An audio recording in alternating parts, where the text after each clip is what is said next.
Je tenais à vous remercier infiniment de votre présence. Merci également à celles et ceux qui nous suivent en direct depuis LinkedIn. Je vous rappelle que l'intégralité de cette soirée est retransmise donc en direct. Alors ce soir, si nous sommes tous réunis, c'est pour célébrer les 40 ans de Tulip, 40 ans d'action, 40 ans de mobilisation, 40 ans de dons. Tulip, à l'origine, c'est l'acronyme de transfert d'urgence de l'industrie pharmaceutique. Tulip achète, reçoit et stocke des médicaments pour les ONG et à destination des zones de guerre, des catastrophes naturelles ou encore des crises sanitaires. Alors, tout de suite, pour retracer ces 40 années d'action, j'invite Patrice Carayon à me rejoindre. Bonsoir Patrice. Bonsoir. Vous êtes le président de Tulip depuis 2020. Vous êtes également patron du laboratoire pharmaceutique Chiesi. Vous avez pris les rênes de Tulip à un moment où l'association s'est énormément développée. Patrice Carayon, je vous laisse la parole. Merci beaucoup. Merci. Je suis vraiment très heureux de vous voir ou ici, à l'apostrophe, ou derrière vos écrans. En tout cas, chers adhérents, chers collègues, chers partenaires et surtout chers amis, merci d'être avec nous. Merci de témoigner de votre soutien à cette association qui est notre association, qui est l'association qui nous tient à cœur. Vous savez, merci d'avoir rappelé l'acronyme TULIP, transfert d'urgence de l'industrie pharmaceutique. TULIP fête ses 40 ans. Et, alors, les 40 ans, c'était on a été créé en 82, donc on a dépassé les 40 ans, mais ça me permet de pouvoir encore, en ayant décalé la date de décembre à janvier, vous souhaiter, avec Jacques Brel, des rêves à n'en plus finir et l'envie furieuse d'en réaliser quelques-uns. L'envie furieuse que je formule aujourd'hui, c'est de pouvoir continuer à œuvrer de la même façon que ce que nous avons fait en 2022. 2022 a été une année exceptionnelle, parce que il y a 40 ans, évidemment, et je suis sûr que Thierry Hulot, président du LEM, va retracer cette épopée, mais il y a 40 ans, c'était un mouvement qui naissait en France, avec la création d'ONG comme Médecins du Monde, comme MSF. En 40 ans d'existence, on a fait preuve d'une très belle longévité, et cette longévité nous amène aujourd'hui à être capables de pouvoir fournir dans des zones d'urgence, dans des zones de guerre, dans des zones de catastrophe, 140 tonnes de médicaments, de produits de santé. 140 tonnes, pour ceux qui connaissent les cantines et qui ont vu les cantines à l'entrée, ça fait 2300 cantines. Alors en vérité, on ne fait pas que des cantines, il y a aussi du vrac.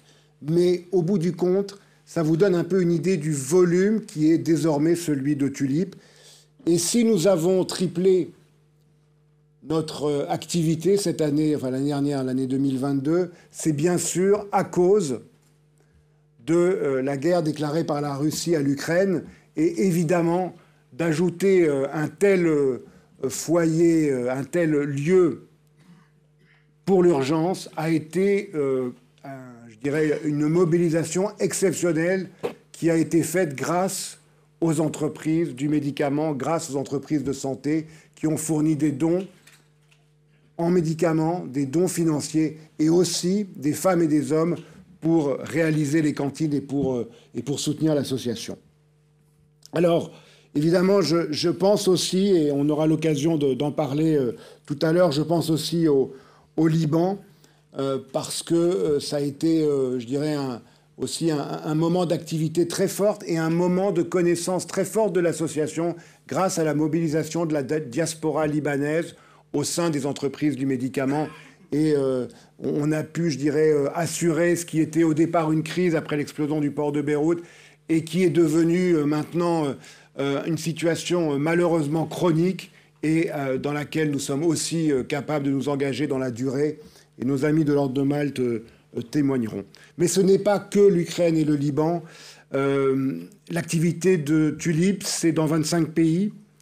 Alors, je pourrais citer le Tchad avec les inondations meurtrières, la République centrafricaine, mais je voudrais plus particulièrement, parce que ça nous touche très fortement aujourd'hui, l'Afghanistan, où depuis la reprise du pays par les talibans, eh bien, il y a un cruel manque de produits médicaux et puis également un manque, évidemment, de ces femmes qui ne peuvent plus travailler aujourd'hui. Et vous avez entendu les appels quant au fait que le personnel médical puisse à nouveau travailler dans les ONG, au moins, et pas que dans les ONG.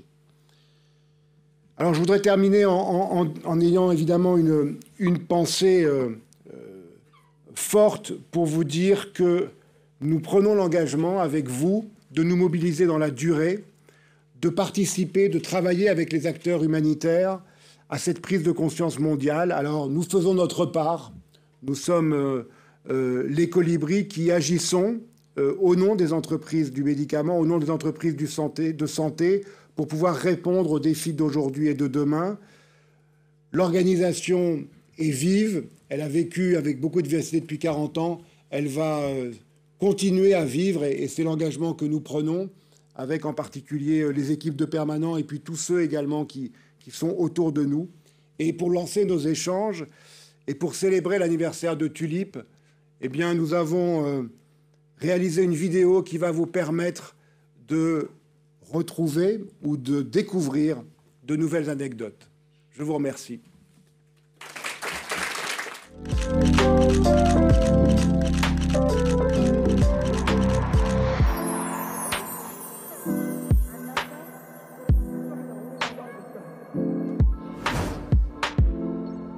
Je dirais qu'il y a deux choses derrière la création de Tulip. Il y a d'une part le fait qu'on est dans une période où l'industrie pharmaceutique est plutôt mal vue et plutôt attaquée par toutes les structures de Médecins du Monde, Médecins sans frontières, enfin toutes ces organisations internationales qui sont en train de démarrer dans le domaine de la médecine et du soin. C'est comme ça qu'un soir, dînant avec Bernard Kouchner, Bernard me dit « Mais attends, maintenant que tu es au syndicat de l'industrie pharmaceutique, est-ce qu'on ne pourrait pas essayer de monter quelque chose qui, au lieu de m'obliger, moi, à faire du porte-à-porte pour obtenir des médicaments chaque fois qu'on en a besoin parce qu'il y a une catastrophe naturelle quelque part, est-ce que tu ne pourrais pas faire quelque chose qui nous permette d'avoir un guichet unique ?»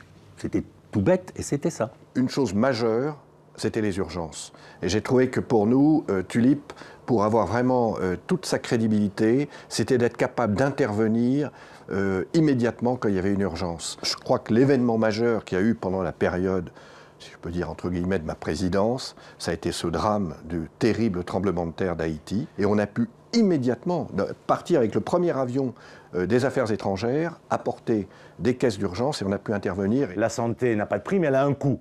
Et à côté de ça, si vous voulez, il fallait montrer qu'on pouvait être un partenaire de santé publique. Il fallait essayer de favoriser un certain accès et puis surtout être un partenaire dans les situations d'urgence. Donc on a dit il faut créer une structure un petit peu à la fois indépendante mais liée, qui ne cache pas du tout ses origines, transport d'urgence de l'industrie pharmaceutique.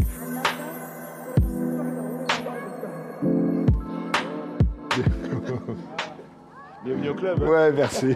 Alors moi, je vois deux rôles principaux en tant que président de Tulip.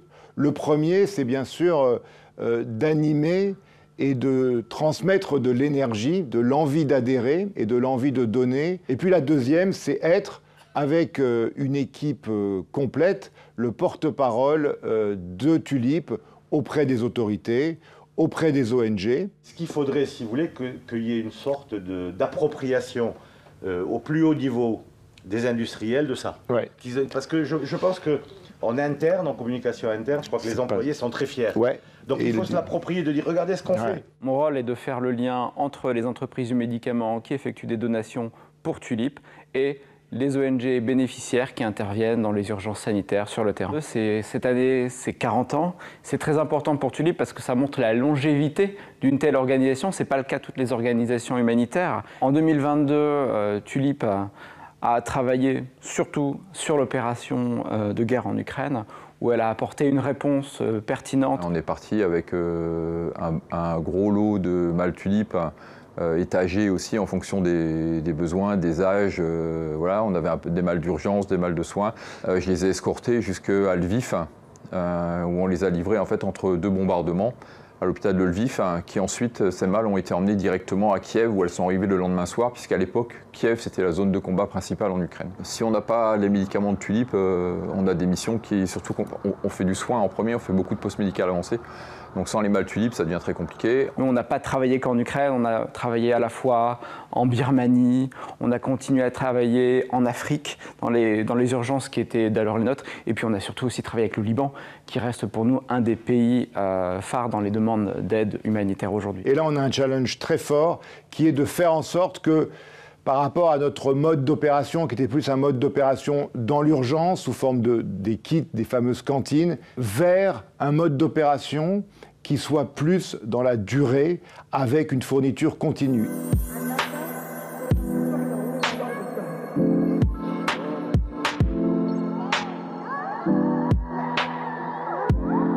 Alors on a eu une mobilisation pour la réponse en Ukraine qui a été exceptionnelle de la part des entreprises du médicament qui nous soutiennent. Mais on a eu aussi des soutiens de bénévoles. On a plus de 80 bénévoles de l'industrie pharmaceutique qui sont venus dans l'entrepôt Tulip nous aider. Donc toute cette chaîne, depuis l'approvisionnement, le stockage ici dans l'entrepôt, la fabrication des kits ou la préparation des commandes, toute cette chaîne pharmaceutique est sous ma responsabilité et je dois m'assurer que tout est fait dans les règles de l'art. Donc nous, on invite les bénévoles, une vingtaine de bénévoles à peu près, dans une journée, et on essaye de préparer, on fait à peu près 108 cantines par jour. Chaque mois, chaque 2 mois, ça dépend de la nécessité de la demande en quelque sorte.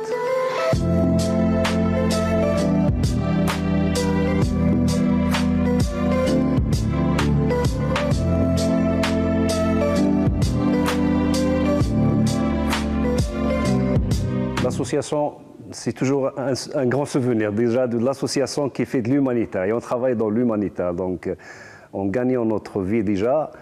Et en même temps, tu fais de l'humanitaire, tu peux être utile à d'autres personnes. On relativise notre vie déjà quand on voit les autres. Donc vous voyez sur place que les gens, ils ont besoin de tout.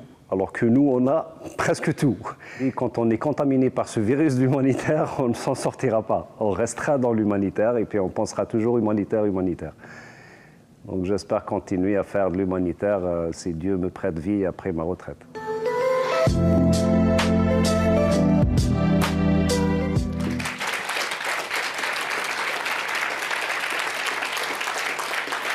Voilà donc un très beau reportage qui permet de mettre des mots sur votre discours, Patrice. Tulip, ça a été fondé à l'initiative du syndicat de l'industrie pharmaceutique, aujourd'hui le LEM, Organisation professionnelle des entreprises du médicament. C'est la structure fondatrice de Tulip et je vous invite, Thierry Hulot, à me rejoindre. Thierry Hulot. Pardon. Bonsoir Thierry, vous êtes président directeur général de Merck France. Vous avez été élu à la présidence du LEM qui continue à soutenir Tulip et dont les adhérents fournissent encore aujourd'hui l'essentiel des médicaments. Oui, tout à fait. Bonsoir à tous. De temps en temps, il y a des passerelles historiques un peu amusantes qui penseraient que 40 ans après, ce serait un autre Hulot qui n'a rien à voir avec le fondateur de Tulip, Jean-Pierre, qui est là dans la salle. Et je crois que c'est surtout lui qu'il faut applaudir parce que il a eu le courage de répondre à cet appel de Bernard Kouchner et de nous lancer, j'allais dire un peu malgré nous, dans une aventure dont je pense qu'aucun à l'époque penserait qu'on fêterait malheureusement, et je dis volontairement malheureusement, le 40e anniversaire. Ça montre ô combien notre monde va mal. Ça montre ô combien ce qu'on avait prévu ou ce que tu avais prévu comme un peu quelque chose d'urgence pour aider un copain en Centrafrique est devenu maintenant quelque chose qui est indispensable. Quand on voit l'explosion du nombre de mâles qui sont faites, l'explosion du nombre de champs d'intervention, on peut être fier de ce qu'on fait, nous, industrie pharmaceutique, en termes de responsabilité sociétale et environnementale. J'ai toujours peur, quand on parle de RSE, qu'il y ait des beaux mots, mais qu'il n'y ait rien derrière. Je pense que Tulip montre le contraire. On peut agir et éventuellement, au bout de 40 ans, en parler un peu. Mais pendant 40 ans, on a agi quotidiennement sur le terrain. Ça a commencé par une petite aventure. On envoyait 5 tonnes tonnes de mâles par an, on est à plus de 140. Alors c'est très beau et c'est terrifiant, et la mauvaise nouvelle, c'est pas prêt de s'arrêter. C'est pas prêt de s'arrêter, donc notre responsabilité, ça va être de continuer de se mobiliser, de continuer dans nos entreprises, quand Tulip fait un appel à des produits, à répondre présent.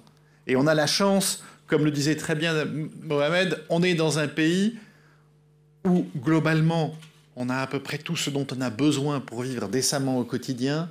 On est dans un pays où notre industrie, malgré toutes les misères que lui fait l'administration, arrive à avancer. Et donc, on peut se mobiliser pour donner dans des cas de nécessité absolue.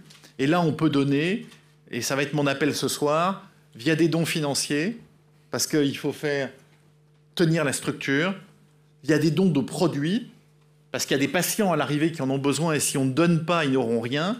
Et puis aussi par des dons de temps, parce que, comme le reportage le montrait tout très bien, les mâles, il faut les remplir, il faut les préparer, il faut les contrôler. Et là, on a heureusement plein de bénévoles dans notre industrie qui ont levé la main, notamment ces derniers mois pour l'Ukraine. Et au-delà de leur dire merci, on a encore besoin de vous, on va avoir besoin de vous cette année, l'année d'après et les années suivantes. Donc ne nous démobilisons pas. Et puis un grand merci aux équipes de permanentes de Tulip qui assurent la coordination de l'ensemble, qui assurent la coordination des bénévoles, qui assurent le lien avec les différents organismes humanitaires. Et en effet, une fois que les mâles sont là, il y a l'autre grande difficulté qui est de les acheminer là où elles seront utiles.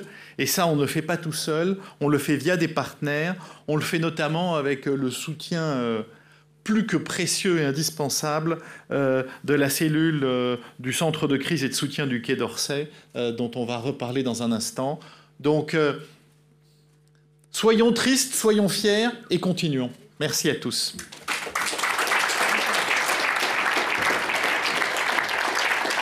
Merci beaucoup Thierry Hulot. Vous avez parfaitement bien fait la transition puisque je vais maintenant inviter monsieur l'ambassadeur Stéphane Romatet à nous rejoindre. Bonsoir monsieur l'ambassadeur. Tulip, c'est aussi 5 ans de coopération avec le centre de crise du Quai d'Orsay dont vous êtes directeur. Vous avez été entre autres ambassadeur de France en Australie et en Égypte. Vous êtes de retour en France et vous occupez aujourd'hui donc le poste de directeur du centre de crise et de soutien au ministère de l'Europe et des Affaires étrangères. Merci beaucoup. D'abord, je suis extrêmement touché que Pascal, vous m'ayez proposé de venir aujourd'hui pour vos 40 ans. Pas les vôtres, mais en tout cas ceux de l'association. Parce que tout ce que vous avez dit tout à l'heure, toutes les tragédies auxquelles vous répondez, ce sont les dossiers sur lesquels, ce sont les crises sur lesquelles nous agissons tous les jours. Vous avez évoqué l'Ukraine, vous avez évoqué le Liban, tant d'autres situations tragiques dont nous faisons, hélas, au centre de crise et de soutien, notre quotidien. Nous évoquions tout à l'heure, à l'instant, avec Alexandre, l'Afghanistan. Le dernier hôpital qui fonctionne à Kaboul, c'est l'hôpital mère-enfant français, avec la chaîne de l'espoir. Et nous avons décidé de faire, dans les jours qui viennent, un envoi très important de médicaments, grâce à vous, grâce à Tulip. Je reviens du nord-est syrien, situation dramatique, tragédie humanitaire dont personne ne parle. 4 à 5 millions de personnes en situation de détresse humanitaire absolue. Nous allons envoyer, c'est tellement nécessaire, des mâles Tulip, grâce à vous. Et donc, ensemble, depuis maintenant des années, depuis 2017, mais même avant, depuis cette convention que nous avons signée, vous êtes devenus notre partenaire. Et pour nous, je vais vous le dire très simplement, nous ne pourrions rien faire si vous n'étiez pas là. Et à travers l'association Tulip, cette formidable association, grâce à ses créateurs, à tous ceux qui depuis maintenant 40 ans ont porté ce rêve, ont concrétisé cette formidable aventure, vous êtes devenu pour nous un partenaire de confiance, sans lequel nous ne pourrions rien faire. Et donc je voulais vous le dire très modestement, je crains hélas, vous l'avez dit Monsieur le Président, que nous allons encore avoir beaucoup besoin de vous en 2023, en Ukraine, probablement au Liban, en Afghanistan. Nous avons travaillé ensemble en 2022 sur Cuba. Nous avions travaillé les années précédentes aussi en Afrique, en Guinée équatoriale, au Venezuela, etc., etc. Le monde est entré dans une succession de crises. Chacune de ces crises a une dimension sanitaire de plus en plus prégnante. Et donc, ce partenariat qui, depuis maintenant des années, nous fait cheminer ensemble, devient chaque jour de plus en plus crucial. Donc, bon anniversaire à Tulip, 40 ans. Beaucoup d'entre nous ici ont déjà dépassé cet âge, mais nous regardons le 40 ans avec envie. C'est un âge absolument magnifique.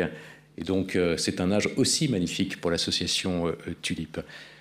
Merci à toute l'équipe, merci à vous, Monsieur le Président, merci à Alexandre, à tous les permanents, ça a été évoqué, à tous les bénévoles.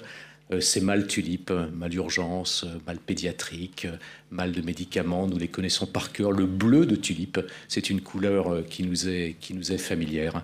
Donc merci de ce que vous faites, merci à travers vous aussi à toute l'industrie pharmaceutique qui se mobilise pour rendre tout simplement la mission de Tulip possible.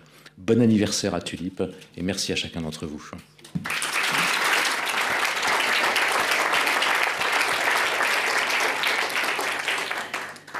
Merci beaucoup, Monsieur l'Ambassadeur. Alors, on va pouvoir démarrer nos 2 tables rondes qui sont consacrées à 2 crises emblématiques, l'Ukraine et le Liban. On va démarrer par la table ronde consacrée à l'Ukraine, qui est intitulée « Ukraine, intervenir efficacement dans un pays en guerre ». Alors, pour ça, je vais appeler nos intervenants. Diana Dols. Bonsoir. Bonsoir. Caroline Antoine. Antoine Rédelet. Et Olivier Poirieux, je vous invite à vous installer. Alors, je vous présente rapidement, mais bien sûr, vous en direz un peu plus lors de vos prises de parole. Diana Dols, vous êtes directrice des opérations au sein de l'ONG Aide médicale caritative France-Ukraine. Caroline Antoine, vous êtes référente santé chez Action contre la faim. Antoine Rédelet, vous avez de nombreuses casquettes. Vous êtes médecin-pompier, réserviste chez les chasseurs alpins, attaché parlementaire et j'en passe. Vous allez nous raconter votre expérience en Ukraine. Et enfin, et nous allons démarrer avec vous, Olivier Poirieux. Vous êtes vice-président de Tulip, dont vous faites partie depuis 2017. Vous travaillez chez UPSA, où vous êtes en charge du développement et des affaires scientifiques. Alors, Olivier, est-ce qu'on peut déjà revenir avec vous sur la mobilisation et les actions de Tulip, en particulier sur l'Ukraine? Oui, et peut-être, merci Constance, et peut-être quelques mots pour introduire la table ronde aussi, où bien entendu, je ne vais surtout pas faire de géopolitique.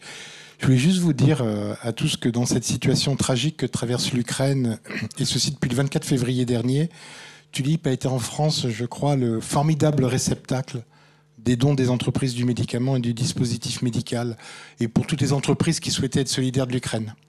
C'est d'ailleurs à l'occasion de ce conflit que beaucoup d'entreprises du secteur ont pu apprécier l'utilité et le fonctionnement de cette organisation, voire même de découvrir Tulip. Mais quand je vois le monde ce soir avec nous, je crois qu'on a bien démontré tout au cours de 22 l'utilité de cette association. C'est aussi pour cette raison que cette période était si particulière pour Tulip, pour le bureau et bien entendu ces 3 membres permanents que je voudrais aussi remercier. Donc, depuis le début de la crise, et pour répondre à votre question, plus de 100 tonnes de produits de santé ont été transférés à 12 partenaires qui ont travaillé tout au long de l'année. Dans les premiers jours, nous avons travaillé en étroite collaboration, et ça a été dit, bien entendu, avec le centre de crise, mais aussi les acteurs ONG spécialisés dans la première urgence, groupes de secours et de catastrophes, mais aussi l'organisation de pompiers casque appui, Action Pompiers pour Urgence Internationale, appui, c'est ce que ça veut dire, représenté ce soir pour ne citer que. La force de Tulip, et ça a été dit, c'est sa réactivité, c'est d'avoir des kits, les fameuses cantines, hein, toujours prêtes à être expédiées immédiatement. Et ce qui m'a, moi, frappé dans ce conflit, c'est que dès les premiers jours du conflit, nous avons pu intervenir à la fois en Ukraine, mais aussi dans les pays limitrophes. Je pense à la Moldavie, la Roumanie, la Pologne, en raison notamment des déplacements immédiats des populations vers ces pays-là. Dans un second temps, nous avons travaillé avec d'autres partenaires pour des interventions dans la durée, plus proches des zones de conflit. Et ça, c'était des partenaires connus avec qui on travaille de longue date, avec Tulip, comme Action contre la faim ou Première Urgence, mais aussi des nouveaux acteurs, comme l'aide médicale caritative France-Ukraine, avec qui nous avons encore réalisé un convoi il y a quelques jours. Merci à ces 3 associations d'être présentes ce soir. La volonté de Tulip, c'est de s'effacer devant les ONG qui sont sur le terrain et qui effectuent un travail remarquable. C'est pourquoi nous avons voulu organiser cette table ronde et surtout recueillir leurs témoignages plus que les interventions de Tulip. Mais avant de laisser la parole, je tenais à réaffirmer le soutien de Tulip à la crise ukrainienne, soutien qui continuera jusqu'au moment où il n'y aura plus besoin de nous. Et on a encore besoin de nous. Et déjà, depuis le début janvier, plusieurs tonnes ont déjà été expédiées. Merci. Merci beaucoup, Olivier. Alors, Diana Dodds, je vous pose la première question. Vous êtes franco-ukrainienne, vous travaillez en Ukraine depuis 2014. Aide médicale caritative France-Ukraine achemine des médicaments un petit peu partout dans le pays, y compris dans des zones dangereuses. Comment vous y prenez-vous et surtout sur qui vous appuyez-vous sur place ? Voilà, donc on intervient en Ukraine depuis 2014 lors de la première invasion russe de l'Est de l'Ukraine. C'est pour ça que pour nous, la guerre en Ukraine n'est pas commencée en 2022, mais bien en 2014. Et c'est cette expérience de travail dans les zones sinistrées par la guerre, à l'époque c'était la région de Donetsk et de Lugansk, qui nous a permis d'agir rapidement et efficacement au début de la grande offensive russe. Parce que durant ces 8 ans, nous avions 3 types de projets sur lesquels on travaillait. Donc le premier projet, c'est vraiment la zone de guerre, donc les régions de Donetsk et de Lugansk. Nous étions surtout dans cette bande près de la ligne de démarcation, donc entre ces républiques séparatistes. Et ensuite, on appuyait les hôpitaux qui prenaient en charge des blessés. Donc, on a vu, durant toutes ces années de nos actions, on a vu comment s'est construit la médecine des guerres en Ukraine. On a vu comment s'installaient les hôpitaux mobiles, comment ils se sont sédentarisés quand la ligne est devenue fixe. Et donc, on a coopéré avec les acteurs qui intervenaient pour les soins de guerre. Donc la deuxième activité, c'était l'Ukraine. Malgré cette guerre dans l'Est de l'Ukraine, elle a démarré la réforme médicale. Et donc nous sommes intervenus pour soutenir les municipalités, les hôpitaux, à franchir ces caps et s'investir dans la réforme médicale qui était pour faire la croix sur la passé soviétique et aller se rapprocher vers le système de santé européen. Et troisième, c'était la dignité et l'accès aux soins pour les personnes avec un handicap. Donc ça, elle était moins développée, mais on intervenait dans les EHPAD, etc., en fournissant le matériel, tout ce qu'il faut pour rendre ces gens avec un handicap plus autonomes. Ce qui n'était pas... une fois de plus, c'est pour un peu avancer vers l'Europe pour que ces personnes ne soient pas abandonnées. Donc nous, on intervenait là.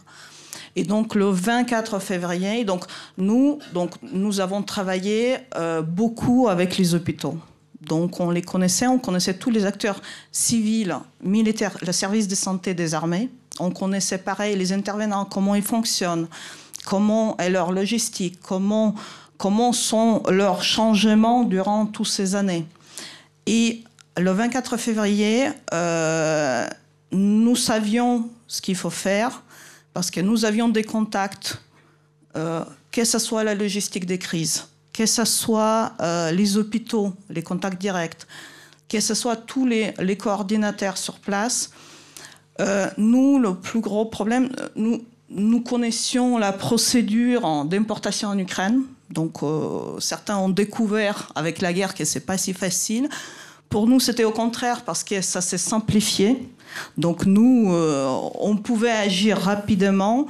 Nous, la seule chose, c'est vraiment absorber ce surplus d'activités et absorber la croissance des activités qu'on ne faisait pas auparavant. Par exemple, la livraison de médicaments et la forte livraison des transports d'évacuation. Parce que nous avons, depuis 24 février, on a envoyé 108 véhicules, dont 78 ambulances équipées. Donc ça, c'est cette augmentation d'activité qui était, surtout elle, qui était difficile à absorber. Et donc, comment nous agissons si avant on travaillait avec les administrations, avec les hôpitaux directement, à présent, on a passé pour la majorité de nos activités par 2 ONG professionnelles médicales, donc le Conseil des réanimations et de médecine d'urgence et Alliance des santé publique. Donc, c'est elles qui ont pris le plus gros dans les médicaments. Ensuite, nous avons, en fonction des régions, en fonction aussi des liens que nous avons, en fonction des personnes qui sont sur place, nous pouvons avoir les coopérations avec les administrations. Par exemple, pour Kharkiv, nous avons 2 projets pour Kharkiv, une avec la ville de Kharkiv et l'autre avec la région de Kharkiv. Et donc, ils agissent différemment. Donc là, il y a les départements de santé de la ville, de la région qui interviennent et qui collectent les besoins des hôpitaux. Et donc, c'est eux aussi qui réceptionnent et qui répartissent les médicaments entre les hôpitaux de la région, donc qui font les mises à jour, etc. Donc, voilà. Merci Diana. Caroline, je rappelle que vous travaillez chez Action contre la faim. Quel a été votre constat, vous-même, en arrivant sur place en Ukraine ? Alors nous, on est arrivé, Action contre la faim est arrivé à peu près début mars. Moi, je suis arrivée plutôt fin mars, donc ça faisait 5 semaines ou 4 semaines à peu près que le conflit avait démarré. Au départ, en fait, on était venus pour intervenir sur toute la partie ouest. Il y avait Lviv, Drohobych, Tchernivtsi, qui est plutôt au sud, parce que à l'époque, déjà au bout de 4-5 semaines, on était à, je crois qu'au bout de 6, on était à 7 millions de déplacés internes, donc ils s'étaient plutôt déplacés à l'ouest. Et donc l'idée était de venir supporter les structures de santé pour prendre en charge cette augmentation extrêmement importante de personnes, pour lequel le système au départ n'était pas forcément fait. Et finalement, ça a été assez surprenant. Donc moi, ça fait une dizaine d'années que je travaille dans l'humanitaire, sur des conflits plutôt dans des pays du Sud, dans des pays en voie de développement. Et c'est vrai que souvent, ces conflits arrivent sur des problématiques structurelles très très fortes, avec des systèmes qui ne fonctionnent pas très bien déjà en dehors du conflit. Donc il y a quand même souvent une intervention au départ, beaucoup dans la substitution, même si on essaye toujours de s'appuyer sur l'existant, etc. Mais là, c'est pas du tout ce que nous, on a trouvé. C'est un pays avec un système, avec un network, un réseau de médecins. Effectivement, les médecins de famille avec la réforme, et puis de structures de santé qui étaient très présents, des hôpitaux, et puis un système qui fonctionnait. Et donc, je pense que pour les ONG, les grosses ONG internationales, au départ, il faut être assez honnête sur le fait qu'on a eu un petit peu de mal à trouver notre place, parce que c'était assez déstabilisant, probablement, d'intervenir comme ça sur une guerre en Europe. Il y avait beaucoup la télémédecine, ce genre de choses, des gens qui étaient déplacés, qui continuent à avoir des rendez-vous avec leurs médecins, etc. Mais bon, finalement, donc on a aussi, ce qui s'est passé, c'est qu'au départ, on a beaucoup travaillé ce qu'on a appelé les Quick Win Impact. Donc je suis désolée, je vais faire un petit peu de franglais. Et donc, c'est-à-dire que sur des initiatives qui étaient là, parce qu'il y a eu une très très forte mobilisation de la société civile, et donc on a essayé d'appuyer un petit peu ces interventions de la société civile pour essayer d'assurer une certaine durabilité. Donc par exemple, Caritas qui faisait des transports pour des patients qui avaient des pathologies même comme le cancer, où il y avait des ruptures de soins ou d'autres choses comme ça. Et aussi, on s'est mis vite en relation avec donc, les oblasts, avec les régions, comme disait Madame. Donc on est intervenu finalement, on s'est rendu compte que les besoins étaient plutôt vers Dnipro, Kharkiv et Zaporizhzhia, donc qui est à la limite là, de la zone active. Et donc on a travaillé, on a fait des accords de partenariat avec ces régions-là, alors soit ces villes, soit ces régions, et en fait rapidement on a travaillé directement avec le système de santé local, et on est parti de leurs demandes en fait, de ce dont ils avaient besoin. Donc typiquement, là, par exemple, les médicaments de Tulip ont été vraiment extrêmement... vraiment... Ça a été même, je dis pas ça parce que je suis à cette conférence, mais ça a été vraiment le cœur au départ parce que ça nous a permis de commencer tout de suite des choses, même si c'était pas forcément avec le personnel des ONG internationales, mais ça a permis voilà, de donner ces médicaments, notamment pour les personnes déplacées. Au départ, on était plutôt... Et peut-être je ne veux pas être trop longue, mais voilà, plutôt dans les zones de transit. Donc quand les gens arrivaient de l'Est, soit c'était des centres au niveau des gares, des choses comme ça. Donc il y avait des premières consultations, parfois des personnes qui étaient depuis 3 semaines sous des bombardements, etc., où il y avait des interruptions de traitement. Donc il y avait ces consultations qui étaient faites par les médecins de famille, par exemple, ou les différents médecins qui travaillaient pour les médecins du ministère de la Santé ukrainien. Et donc les médicaments de Tulip permettaient de faire ces consultations et de donner donc directement les médicaments pendant ces consultations. Peut-être qu'on en viendra après par la suite. Voilà. Antoine Rédélé, alors je rappelle que vous êtes médecin pompier, conseiller aussi auprès de parlementaires, conseiller santé. Vous êtes parti en Ukraine avec Casque Appui. Vous allez nous expliquer ce que c'est. C'est l'association des pompiers. Et sur place, vous étiez surtout en contact, vous m'avez dit, avec des populations déplacées. Quels besoins avaient ces patients que vous avez rencontrés ? Bonsoir. D'abord, merci pour cette invitation et pour permettre de partager cette expérience qui était personnellement une des expériences les plus prenantes de ma vie, de ma jeune vie de 33 ans. Il n'y a pas encore 40 ans comme Tulip, mais voilà. En tout cas, c'était... alors, il faut savoir qu'on y allait, on a acheminé les cantines Tulip par VSAV, les véhicules de secours à victimes, les ambulances rouges que vous voyez, et avec un camion de transport. Ça nous a pris 33 heures pour faire le trajet. Donc je vous laisse imaginer la fatigue en arrivant. Globalement, quand on est arrivé, on a eu beaucoup de difficultés à passer les frontières, notamment la frontière moldave. Je remercie énormément le Quai d'Orsay de nous avoir aidés là-dessus, puisque ça a permis de débloquer une situation où on était bloqué 24 heures à la frontière. Et en fait, on ne s'attendait pas du tout à quoi on assistait quand on est arrivé, c'est-à-dire qu'il y avait énormément d'associations qui étaient présentes. On s'est positionné initialement sur la frontière entre la Moldavie et l'Ukraine, qui était un poste frontière qui s'appelait Palanka. Et en fait, on ne s'attendait pas à ça. On était un groupe de trentenaires, on s'attendait un peu à avoir éventuellement des blessés de guerre, etc. Et en fait, on est tombé sur ce qu'on faisait un peu en France en tant que médecin, c'est-à-dire beaucoup de pathologies chroniques. Alors, effectivement, on n'était pas, enfin, c'était pas forcément ce à quoi on s'attendait, mais en fait, on a tout de suite trouvé une énorme utilité à ce qu'on faisait. On a pris énormément de plaisir et on a donné beaucoup de notre cœur à le faire parce qu'en fait, c'était des populations qui étaient épuisées. Il fallait imaginer ça en fait comme une course. En fait, on était un point relais de la course. Les personnes qui passaient par le poste de Palanka n'arrivaient pas jusqu'à Palanka pour s'arrêter. Ils venaient pour prendre des bus qui les acheminaient aux 4 coins de l'Europe. Et en fait, on venait pour les ravitailler en médicaments qu'on avait notamment grâce aux caisses Tulip. On a transmis une bonne partie des cantines Tulip à Médecins Sans Frontières qui, eux, avaient le droit d'aller un peu plus en Ukraine. Nous, il faut savoir qu'on était quand même avec un uniforme pompier. La France n'avait pas le droit d'envoyer des personnes avec un uniforme pompier en Ukraine. Je n'ai pas besoin de vous expliquer pourquoi. Donc on était assez limité, mais on a trouvé très très vite une utilité. Donc les premiers jours, on s'est un peu regardé avec les autres associations, qu'est-ce qu'on fait, comment on peut trouver notre place. Et puis très vite, en fait, on a réussi à trouver notre place. Et c'était une question d'adaptabilité. Le plus gros soin de guerre que j'ai fait sur Palanka, c'était malheureusement une personne qui a été soupçonnée d'être pro-russe et qui est sorti d'une voiture et qui s'est fait tabasser sur le parking et avec qui j'ai dû faire de la suture parce qu'il s'était fait complètement... Il avait l'arcade qui était en sang. C'est le plus gros soin que j'ai fait, mais c'est pas pour autant que c'est pas le soin que j'ai jugé le plus utile.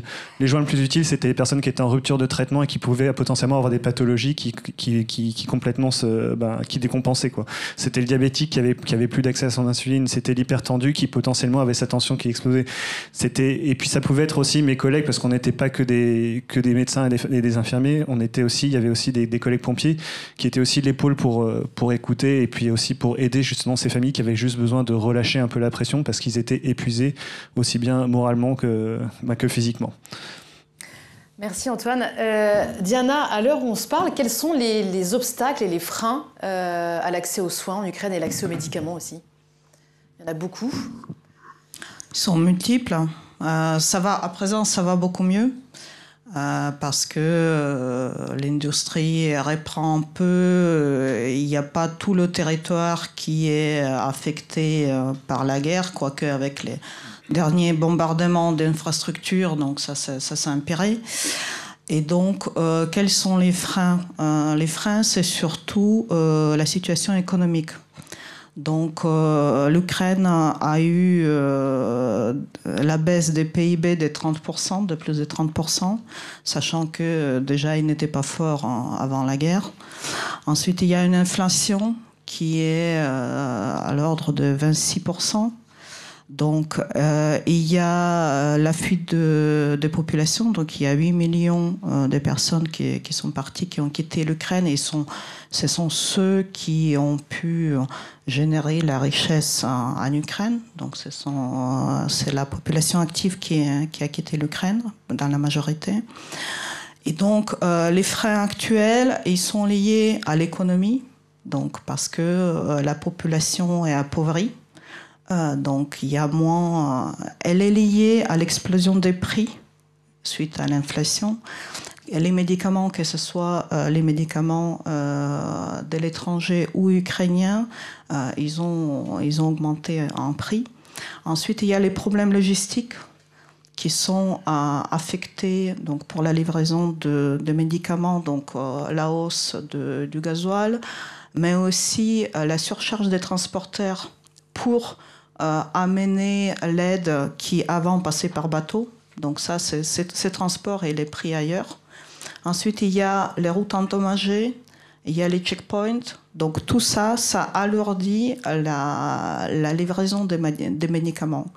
Ensuite, il y a quand l'hôpital fait l'appel d'offres, qu'il signe un contrat pour un médicament, son prestataire est en faillite.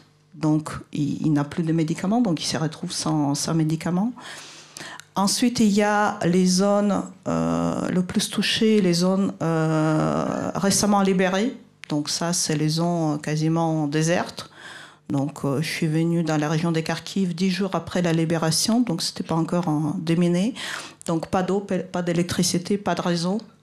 Et donc les gens, on les trouvait dans les caves et ils ont l'habitude déjà de vivre dans les caves. Donc c'est leur vie qui est devenue... C'est très difficile de les faire sortir de là. Parce qu'après, l'administration a dit oui, vous pouvez partir ailleurs. Beaucoup voulaient rester, même sans cette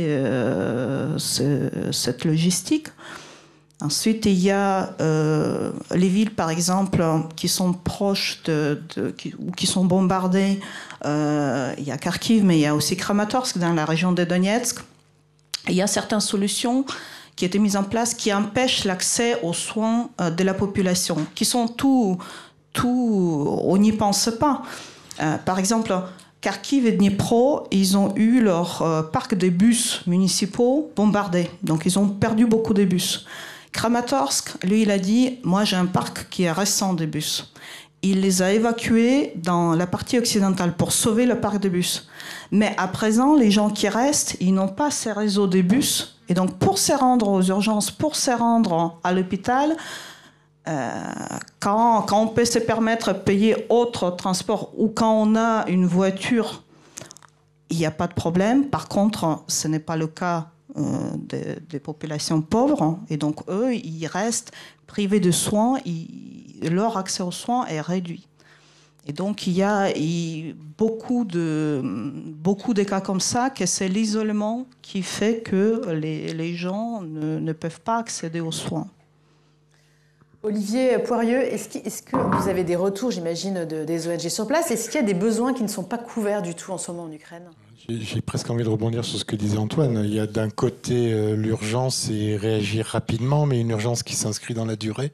Donc il faut gérer l'urgence dans la durée, donc ça c'est un premier point. Et deuxième point, ce que vous disiez très justement, c'est qu'il y a aussi des pathologies chroniques qu'on est en train d'évaluer, voir comment on pourrait les adresser, et qu'on est en train de regarder ça avec Alexandre. Après, il y a aussi des choses amusantes et même comment dire, touchantes. Moi récemment, et on est en train de travailler dessus, récemment une association qui fait des prothèses par imprimante 3D, s'est mis en contact avec nous. Donc c'est une association qui traite les enfants qui naissent avec une agénésie, c'est-à-dire il leur manque une main. Donc ils fabriquent des prothèses en imprimante 3D. Ils sont venus nous voir, on va les rencontrer cette semaine, où ils nous proposent de fabriquer des attelles pour l'Ukraine. Donc c'est un réseau qui est très très organisé, qui est très efficace et qui, associé à Tulip, peut aussi faire des choses sympas. Donc ça, c'est ce qu'on essaie de développer. Mais après, on reste à l'écoute des ONG, des besoins, et on essaie de les satisfaire au mieux, en fonction aussi des adhérents et ce qu'ils peuvent donner au travers des dons et de l'achat de médicaments ou de matériel médico-chirurgical, ou au travers de dons financiers, on achète directement, ou alors au travers de dons qu'ils nous donnent directement. Voilà. Merci. Caroline Antoine, on va revenir un peu plus précisément sur les missions d'action contre la faim en Ukraine. Vous avez mis au point des sortes de cliniques mobiles qu'on appelle des stratégies avancées. Est-ce que vous pouvez nous expliquer comment ça fonctionne ? Oui, alors justement, par rapport à aussi ce que disait Madame sur la question de l'accès, donc au départ, ça a été en 2 temps. Plutôt, quand il y a eu les arrivées importantes, surtout sur Zaporizhzhia, Dnipro, c'était des stratégies avancées dans les zones d'hébergement. C'est-à-dire une stratégie avancée, c'est à la place que le médecin consulte dans son centre de santé, il se déplace dans le centre d'hébergement.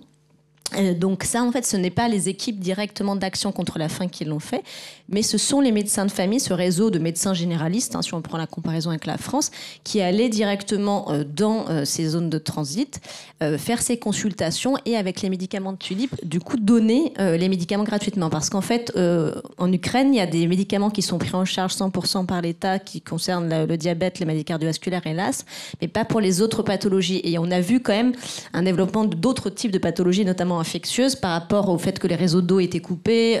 Effectivement, aussi dans les métros au niveau de Kharkiv, beaucoup de problématiques de diarrhée, de choses comme ça. Donc il y avait aussi d'autres pathologies qui étaient peut-être pas très communes, en tout cas qui étaient beaucoup moins, avec une incidence beaucoup moins importante avant. Donc ça a été dans un premier temps, et ensuite aujourd'hui, et donc ça continue. Par exemple sur l'Oblast, donc la région de Kharkiv, il y a la ville, mais il y a aussi des zones. Parce que les personnes sont hébergées soit dans les centres d'hébergement, mais aussi beaucoup dans les familles. Donc, il y a des appuis aux structures de santé existantes. Donc, c'est des structures de santé où il y a plusieurs médecins généralistes qui sont là. Et ça permet, d'une part, donc c'est tout ce qui est support en médicaments, parce que normalement, les gens doivent aller à la pharmacie et payer. Donc, pour les personnes les plus vulnérables, les déplacés, les personnes âgées, il y a une vraie barrière d'accès financier. Donc ça permet de rendre l'accès aux soins aux plus vulnérables. Donc avec le personnel, les ressources humaines du ministère de la Santé, soit donc dans des postes fixes, soit en stratégie avancée, donc soit dans des zones de transit, soit dans des zones d'hébergement, parce que parfois effectivement il y a des problématiques de transport, ce genre de choses. Donc c'est ça un peu plus précisément ce qu'on appelle les stratégies avancées. Très bien. Antoine, donc je le redis, vous étiez vraiment au quotidien avec des populations déplacées. Vous avez senti une urgence de leur part en termes de besoins et de nécessités de médicaments ? Alors oui, on a ressenti cette urgence qui était quand même assez présente, puisque encore une fois, faut bien se mettre à l'esprit que c'est pas des personnes qui avaient planifié ce voyage. Ils ont pris tout ce qu'ils pouvaient et ils les ont mis dans des sacs Carrefour en fait. Sans vouloir faire de la marque, de la pub pour n'importe quelle marque. Ils ont pris ce qu'ils pouvaient. Tellement qu'il a fallu le 2e jour qu'on achète nous-mêmes dans les supermarchés moldaves des cabas pour remplacer les sacs en plastique qui tombaient en morceaux quand ils arrivaient à la frontière. Donc il y avait une urgence, vraiment, ils avaient plus leur traitement. Et parfois, donc, effectivement, il y en avait qui avaient la chance de pouvoir garder un suivi, puisqu'on était assez surpris du nombre de réfugiés qui étaient connectés, en fait, qui étaient avec leur portable et qui gardaient contact avec leurs proches. Donc effectivement, il y avait un réseau de télémédecine qui était quand même assez présent, mais c'était pas le cas pour tous. Il y avait, encore une fois, il y a des populations, des réfugiés qui passaient en voiture, mais il y avait les autres qui étaient ramenés par car et par bus et qui n'avaient rien, en fait, mais rien de rien avec eux. Donc nous, on s'était organisé où on avait un petit poste où effectivement on allait en consultation avec parfois les traducteurs quand c'était nécessaire, quand c'était un peu plus poussé, où là on faisait les soins. Et puis sinon, il y avait aussi des soins pour les enfants aussi, parce que les enfants étaient parfois un peu fatigués, donc il fallait quand même essayer de dédramatiser les choses. Donc on avait un espace pour les enfants, pour déjà permettre que les enfants pensent à autre chose, que les mères puissent souffler un peu, et puis s'occuper de la mère qui est souvent, je sais pas, je pense qu'il y a des mères dans l'assistante, souvent on fait passer les enfants avant soi-même, et qui parfois s'oubliaient, et puis en fait, dès qu'elles relâchaient la pression parce qu'elles avaient passé le poste de frontière, c'est là qu'il y avait une pathologie ou quelque chose qui se déclenchait, parce que le relâchement, on avait tout qui arrivait à ce moment-là. Donc on avait ce petit coin-là, et puis il y a une autre partie de la mission dont on n'a pas beaucoup parlé, c'est qu'en fait on a beaucoup de ces populations, et notamment les plus pauvres, qui n'avaient pas forcément des points relais après ailleurs en Europe, qui sont arrêtés en Moldavie, et on a très vite les dispensaires d'État moldaves qui se sont retrouvés débordés. Il faut savoir que la Moldavie, la majorité de leurs médicaments provenaient des chaînes ukrainiennes, et que quand il y a eu la guerre, et du coup l'approvisionnement s'est arrêté. Donc on a notamment profité du fait que j'ai la chance de pouvoir parler roumain, et en Moldavie on parle notamment le roumain, donc ça a permis notamment de créer certains liens, et de pouvoir aller directement en contact avec les dispensaires moldaves, et de justement donner quelques cantines tulipes dans les dispensaires qui s'occupaient notamment des réfugiés ukrainiens. Donc on a essayé de voir large, parce que en fait, comme ça a été dit, il y avait beaucoup d'associations, et il fallait essayer d'optimiser nos moyens d'action. Donc il y avait déjà suffisamment sur les frontières, donc on a essayé d'aller un petit peu en poste arrière, comme on ne pouvait pas aller sur les postes avant. Du coup, on a fait l'inverse, on est allé en poste arrière. Donc on a optimisé là-dessus, et c'est vrai qu'il y avait une urgence qui était ressentie aussi dans les dispensaires moldaves. On a toujours les projecteurs qui sont braqués sur les zones de guerre, on pense pas assez souvent à ce qu'il y a derrière la zone de guerre. Diana Dols, est-ce que j'aimerais vous entendre rebondir sur ce qu'a dit tout à l'heure Olivier Poirieux, vous qui êtes quand même assez régulièrement sur le terrain. Qu'est-ce qui vous manque, vous, au sein de votre ONG, comme médicament aujourd'hui? Aujourd'hui, on refait le point, parce qu'on a changé un peu aussi la stratégie, parce qu'on se réoriente sur les régions libérées, sur les régions qu'on sent qu'ils vont être longuement dans la crise. Et donc, les deux qui sont en manque, c'est les antibiotiques et les produits d'anesthésie. Ensuite, il y a les produits de traitement en maladie orpheline, mais là, on est en train de voir aussi les produits anti-cancer, pareil, l'information en train de remonter. Après, ça peut être les produits, la nutrition intérale, etc.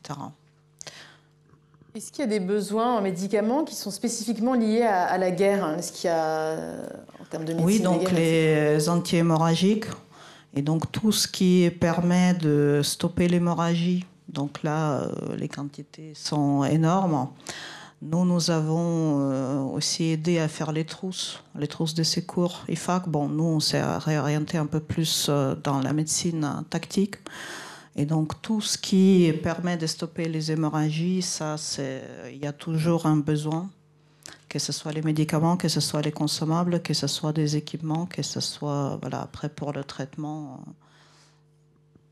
Caroline, est-ce que vous tirez le même constat sur ces manques de médicaments au sein d'ACF ? Oui, alors après, donc là, c'est vrai que c'est aussi sur le long cours, donc c'est ça qui est difficile. Et là, en tout cas, sur les zones où on travaille, c'est aussi des zones certaines dans une partie de la région qui ont été libérées. Donc il y a aussi des infrastructures qui sont, en tout cas, qui sont maintenant sous contrôle gouvernemental.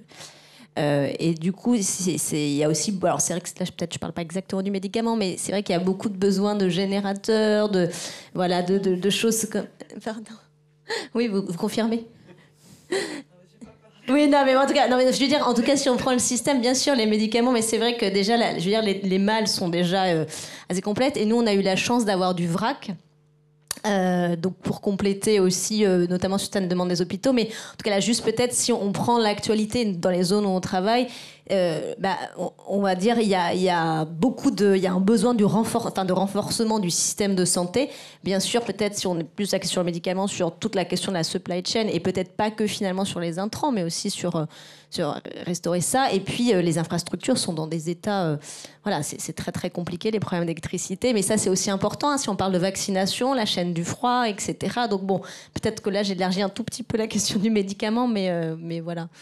moi, c'est là où je vois les besoins aussi très très importants. Et puis cette continuité, parce que notamment, il y a vraiment une incidence très très forte de pathologies. Donc on est toujours avec ces pathologies chroniques, mais aussi de pathologies infectieuses qui étaient beaucoup moins présentes avant, et notamment avec les questions de difficultés d'accès à l'eau, etc. Enfin voilà, qui ont entraîné ça, d'infections respiratoires avec les problématiques de chauffage, etc. Sur votre point, on avait été très surpris au début du conflit de voir dans beaucoup de conflits armés, on essaye de viser l'ennemi, disons son armée, ou en tout cas de l'intercepter, alors que là on voyait des centres hospitaliers détruits très tôt, très vite et énormément. Et ce qui laissait préfigurer le fait qu'il y aurait des gros besoins parce que justement il y aurait plus d'hôpitaux et donc ce que vous dites, des générateurs, des choses comme ça, oui, j'imagine. Caroline, je pense que c'est important aussi d'en parler ce soir. ACF a aussi une grande partie de ses actions qui se focalisent sur la santé mentale. En Ukraine, vous pouvez nous détailler cette mission, vos actions ? Oui, ça a été vraiment extrêmement... c'était vraiment... Beaucoup de gens souffraient de problèmes importants en termes de santé mentale. C'est-à-dire que les personnes qui arrivaient, quelle intervenance est tombée dessus. Il y avait donc, nous, on met aussi en place ce qu'on appelle des espaces mère-enfant pour justement protéger la question de l'allaitement, cette relation mère-enfant, etc. Et c'est aussi l'occasion d'avoir un espace où, par exemple, la mère peut parler, parce que quand il y a une problématique de santé mentale, on n'est pas forcément en capacité de s'occuper de son enfant quand soi-même on n'arrive plus à fonctionner correctement. Et donc, on avait eu plusieurs axes. On avait aussi vu toute cette société civile très tôt qui a fait énormément de choses. Mais c'est des gens qui travaillaient 7 jours sur 7, parfois 20 heures sur 24. Et donc, qui eux-mêmes, après 3-4 semaines, étaient très fatigués et recevaient en permanence ces témoignages, etc. Donc, c'était aussi... il y avait aussi un besoin au niveau de ces intervenants. Donc, on a eu plusieurs choses. Donc, il y a eu la question de formation. Après, il y a le fait qu'il y a eu la guerre en 2014. Quand même, pas mal de psychologues avaient été aussi formés sur ces questions-là. Parce que sinon, il y avait les psychologues qu'on voyait plutôt à l'Ouest, elles travaillaient plutôt dans le développement de l'enfant. Donc, il y a eu un axe de travailler sur des renforcements de compétences de ces psychologues sur la prise en charge du trauma. Il y a eu beaucoup de formations sur tout ce qu'on appelle le psychosocial first aid. Pour ces intervenants, il y a eu aussi des groupes de parole pour le débriefing émotionnel de ces intervenants de première ligne. Et encore une fois, il y avait beaucoup de choses qui se passaient aussi en ligne. Donc, il y avait beaucoup de numéros verts qui étaient déjà en place.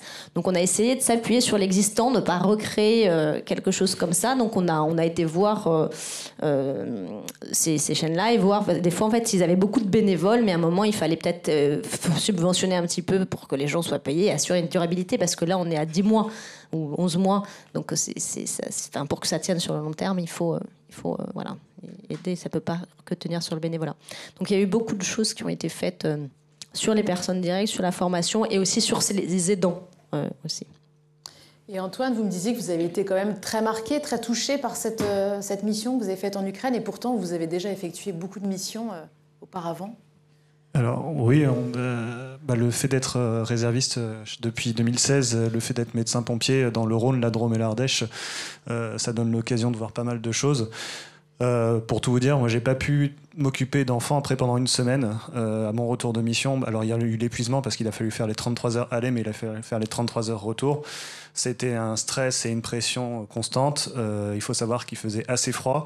La tenue que je porte aujourd'hui, c'est la tenue officielle de casque à pluie. Donc, comme vous pouvez le voir, elle est tout à fait adaptée pour les températures qui oscillent autour de -10, parce qu'on n'avait pas d'autre tenue. Donc, quand il fallait faire une photo pour parler de notre mission, on la prenait en 10 secondes et ensuite on se rhabillait. Toujours est-il que ça a été une mission qui a été épuisante pour l'ensemble de l'équipe. Je pense qu'il n'y en a pas un seul d'entre nous qui n'a pas pleuré au retour. On a eu un suivi avec les psychologues du service, des pompiers du Rhône.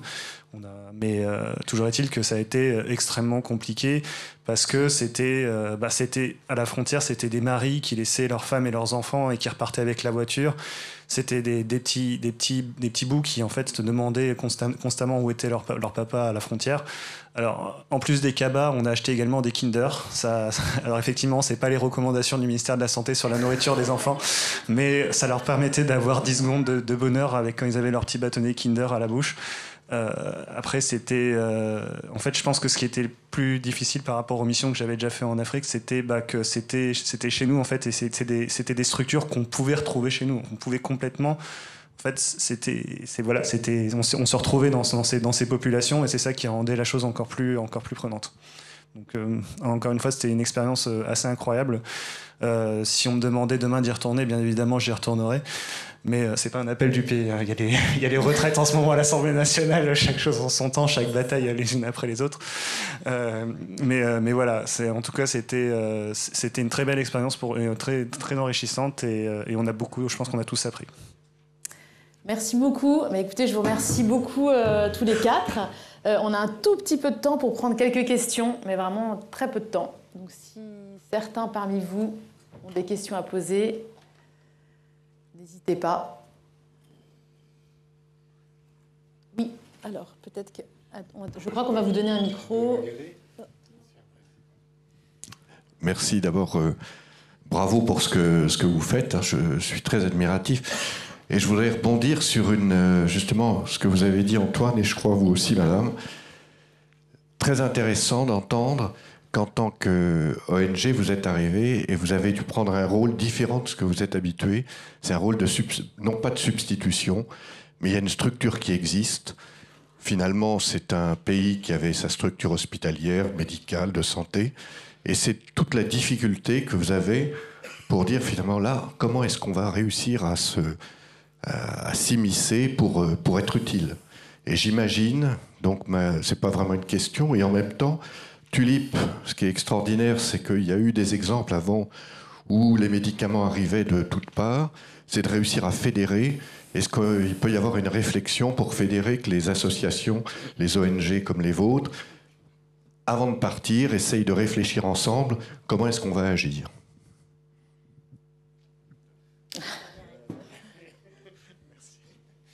Alors, je ne peux pas vraiment être la porte-parole de toutes les ONG. Oui, alors, c'est vrai. Voilà, au départ, quand on est arrivé, donc il y a tout, j'ai envie de dire, je sais pas, le cirque humanitaire d'une certaine façon. Donc toutes les ONG qui arrivent, et puis on sait, il y a des ONG françaises, mais aussi les grosses ONG américaines. Hein, et on n'a pas du tout la même culture, on travaille pas du tout de la même façon, donc on n'est pas forcément d'accord sur la façon d'intervenir. Donc il y a quand même, on va dire, des similitudes sur des ONG françaises et avec une certaine différence culturelle. Donc je pense que ça aussi, pour être très clair, je pense que ça serait assez difficile de s'harmoniser complètement. Maintenant, il y a quand même tous les systèmes de coordination de l'aide humanitaire avec les clusters. Et il y avait un cluster, donc c'est les Nations Unies qui organisent, qui fait une organisation de l'aide humanitaire. Et donc, par rapport à l'intervention militaire qu'il y a eu en 2014, il y avait un cluster. Donc, ça a permis quand même d'organiser l'aide humanitaire. Et le ministère de la Santé ukrainien était extrêmement présent. Et plus que présent, on est dans les décisions, au départ, les interventions des humanitaires. Voilà, il y a une intervention d'une ONG. Au début, ils ont commencé à faire des cliniques mobiles quelque part. Le ministère de la Santé, ils sont arrivés, ils leur ont dit de partir. Ils ont dit, mais c'est pas comme ça que vous avez fonctionné. Vous êtes inscrits à l'ordre des médecins, etc. ukrainiens. Non, bon, merci. Voilà. Donc, du coup, voilà. Donc ça, c'était déjà quelque chose de positif. Il y a quand même cette coordination. Ensuite, je pense que ce qui était important, c'est que quand on arrive, souvent on fait une évaluation de la situation, c'est-à-dire quel est l'existant, quels sont les problèmes prioritaires, quelle est la capacité de répondre à ces problèmes prioritaires et quels sont les gaps. Et c'est vrai qu'ils ont vu défiler. La première semaine, ça allait, la deuxième, la troisième, ils disaient, mais bon, et ça vient, ils défilent là, ils nous posent des questions, ils voient comment ça... mais à un moment, vous faites quoi ? Et c'est vrai, on a reçu ces... Donc même nous, ça a été extrêmement difficile parce que, effectivement, qu'est-ce qu'on fait en fait ? Et sachant qu'il y avait une société civile très très forte, présente sur le terrain, qui agissait très concrètement. Donc, en tout cas, je vais parler pour l'organisation dans laquelle je travaille. Voilà. Nous, ce qu'on a mis tout de suite en place, c'est-à-dire, parce que ce qu'il faut savoir aussi, c'est que c'est pas si simple. Aujourd'hui, on n'est plus... L'humanitaire s'est professionnalisé, on a des fonds européens, on a différents fonds, on doit rendre des comptes sur chaque centime dépensé, donc on peut pas juste... Voilà, c'est aussi, il y a pas mal de contraintes. Et donc, ce qu'on a fait, c'est ce qu'on a appelé les Quick Win Impact, c'est-à-dire les initiatives de la société civile qui étaient là. On a dit, bon voilà, comment on peut vous aider ? Où est-ce que vous êtes ? Qu'est-ce que vous avez comme besoin ? Et on a signé de manière... Et là, on a la chance d'avoir des fonds propres chez Action contre la faim. Donc là, on a mis de l'argent en fonds propres. Comme ça, on n'avait pas ces contraintes bailleurs en disant... Parce qu'aussi, il y a des donateurs, peut-être dans la salle, je ne sais pas, qui donnent de l'argent. Donc, du coup, on leur a donné peut-être un contrat de 20 000 € pour du carburant parce qu'ils faisaient des référencements avec l'ambulance, enfin des choses comme ça. Donc, en fait, ça nous a permis en même temps de faire l'évaluation pour mieux comprendre et apporter une aide un peu plus structurée. D'avoir ces interventions-là. Et c'est ça aussi qui nous a permis, je pense, d'être acceptés par les autorités sanitaires ukrainiennes, parce qu'on a en même temps, en parallèle, je vous regarde parce que tout à l'heure vous parliez de ça, mais voilà, de faire...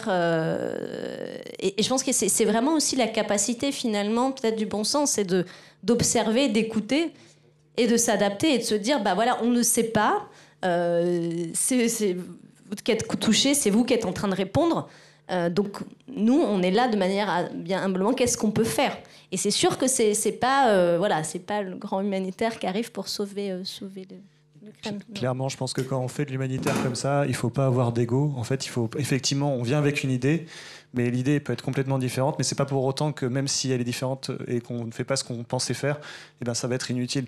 Et on s'est observé pendant une journée, et effectivement, il y avait toutes ces tentes, tout ce matériel au niveau du point où quand les réfugiés passaient pour prendre leur bus. Et en fait, nous, on a réussi à s'adapter et on est passé de l'autre côté, on est passé vers la frontière côté ukrainien un tout petit peu avant. Et on est allé là où on avait vraiment besoin de nous. Et effectivement, c'était pas forcément... parfois, ça se limitait à juste aider les gens à porter leurs affaires. Ça pouvait être ça, mais au moins, on servait à quelque chose. On n'était pas là juste pour compter les champignons. Merci beaucoup. Alors, l'heure tourne. On va passer maintenant à la table ronde consacrée au Liban. Merci beaucoup à nos intervenants.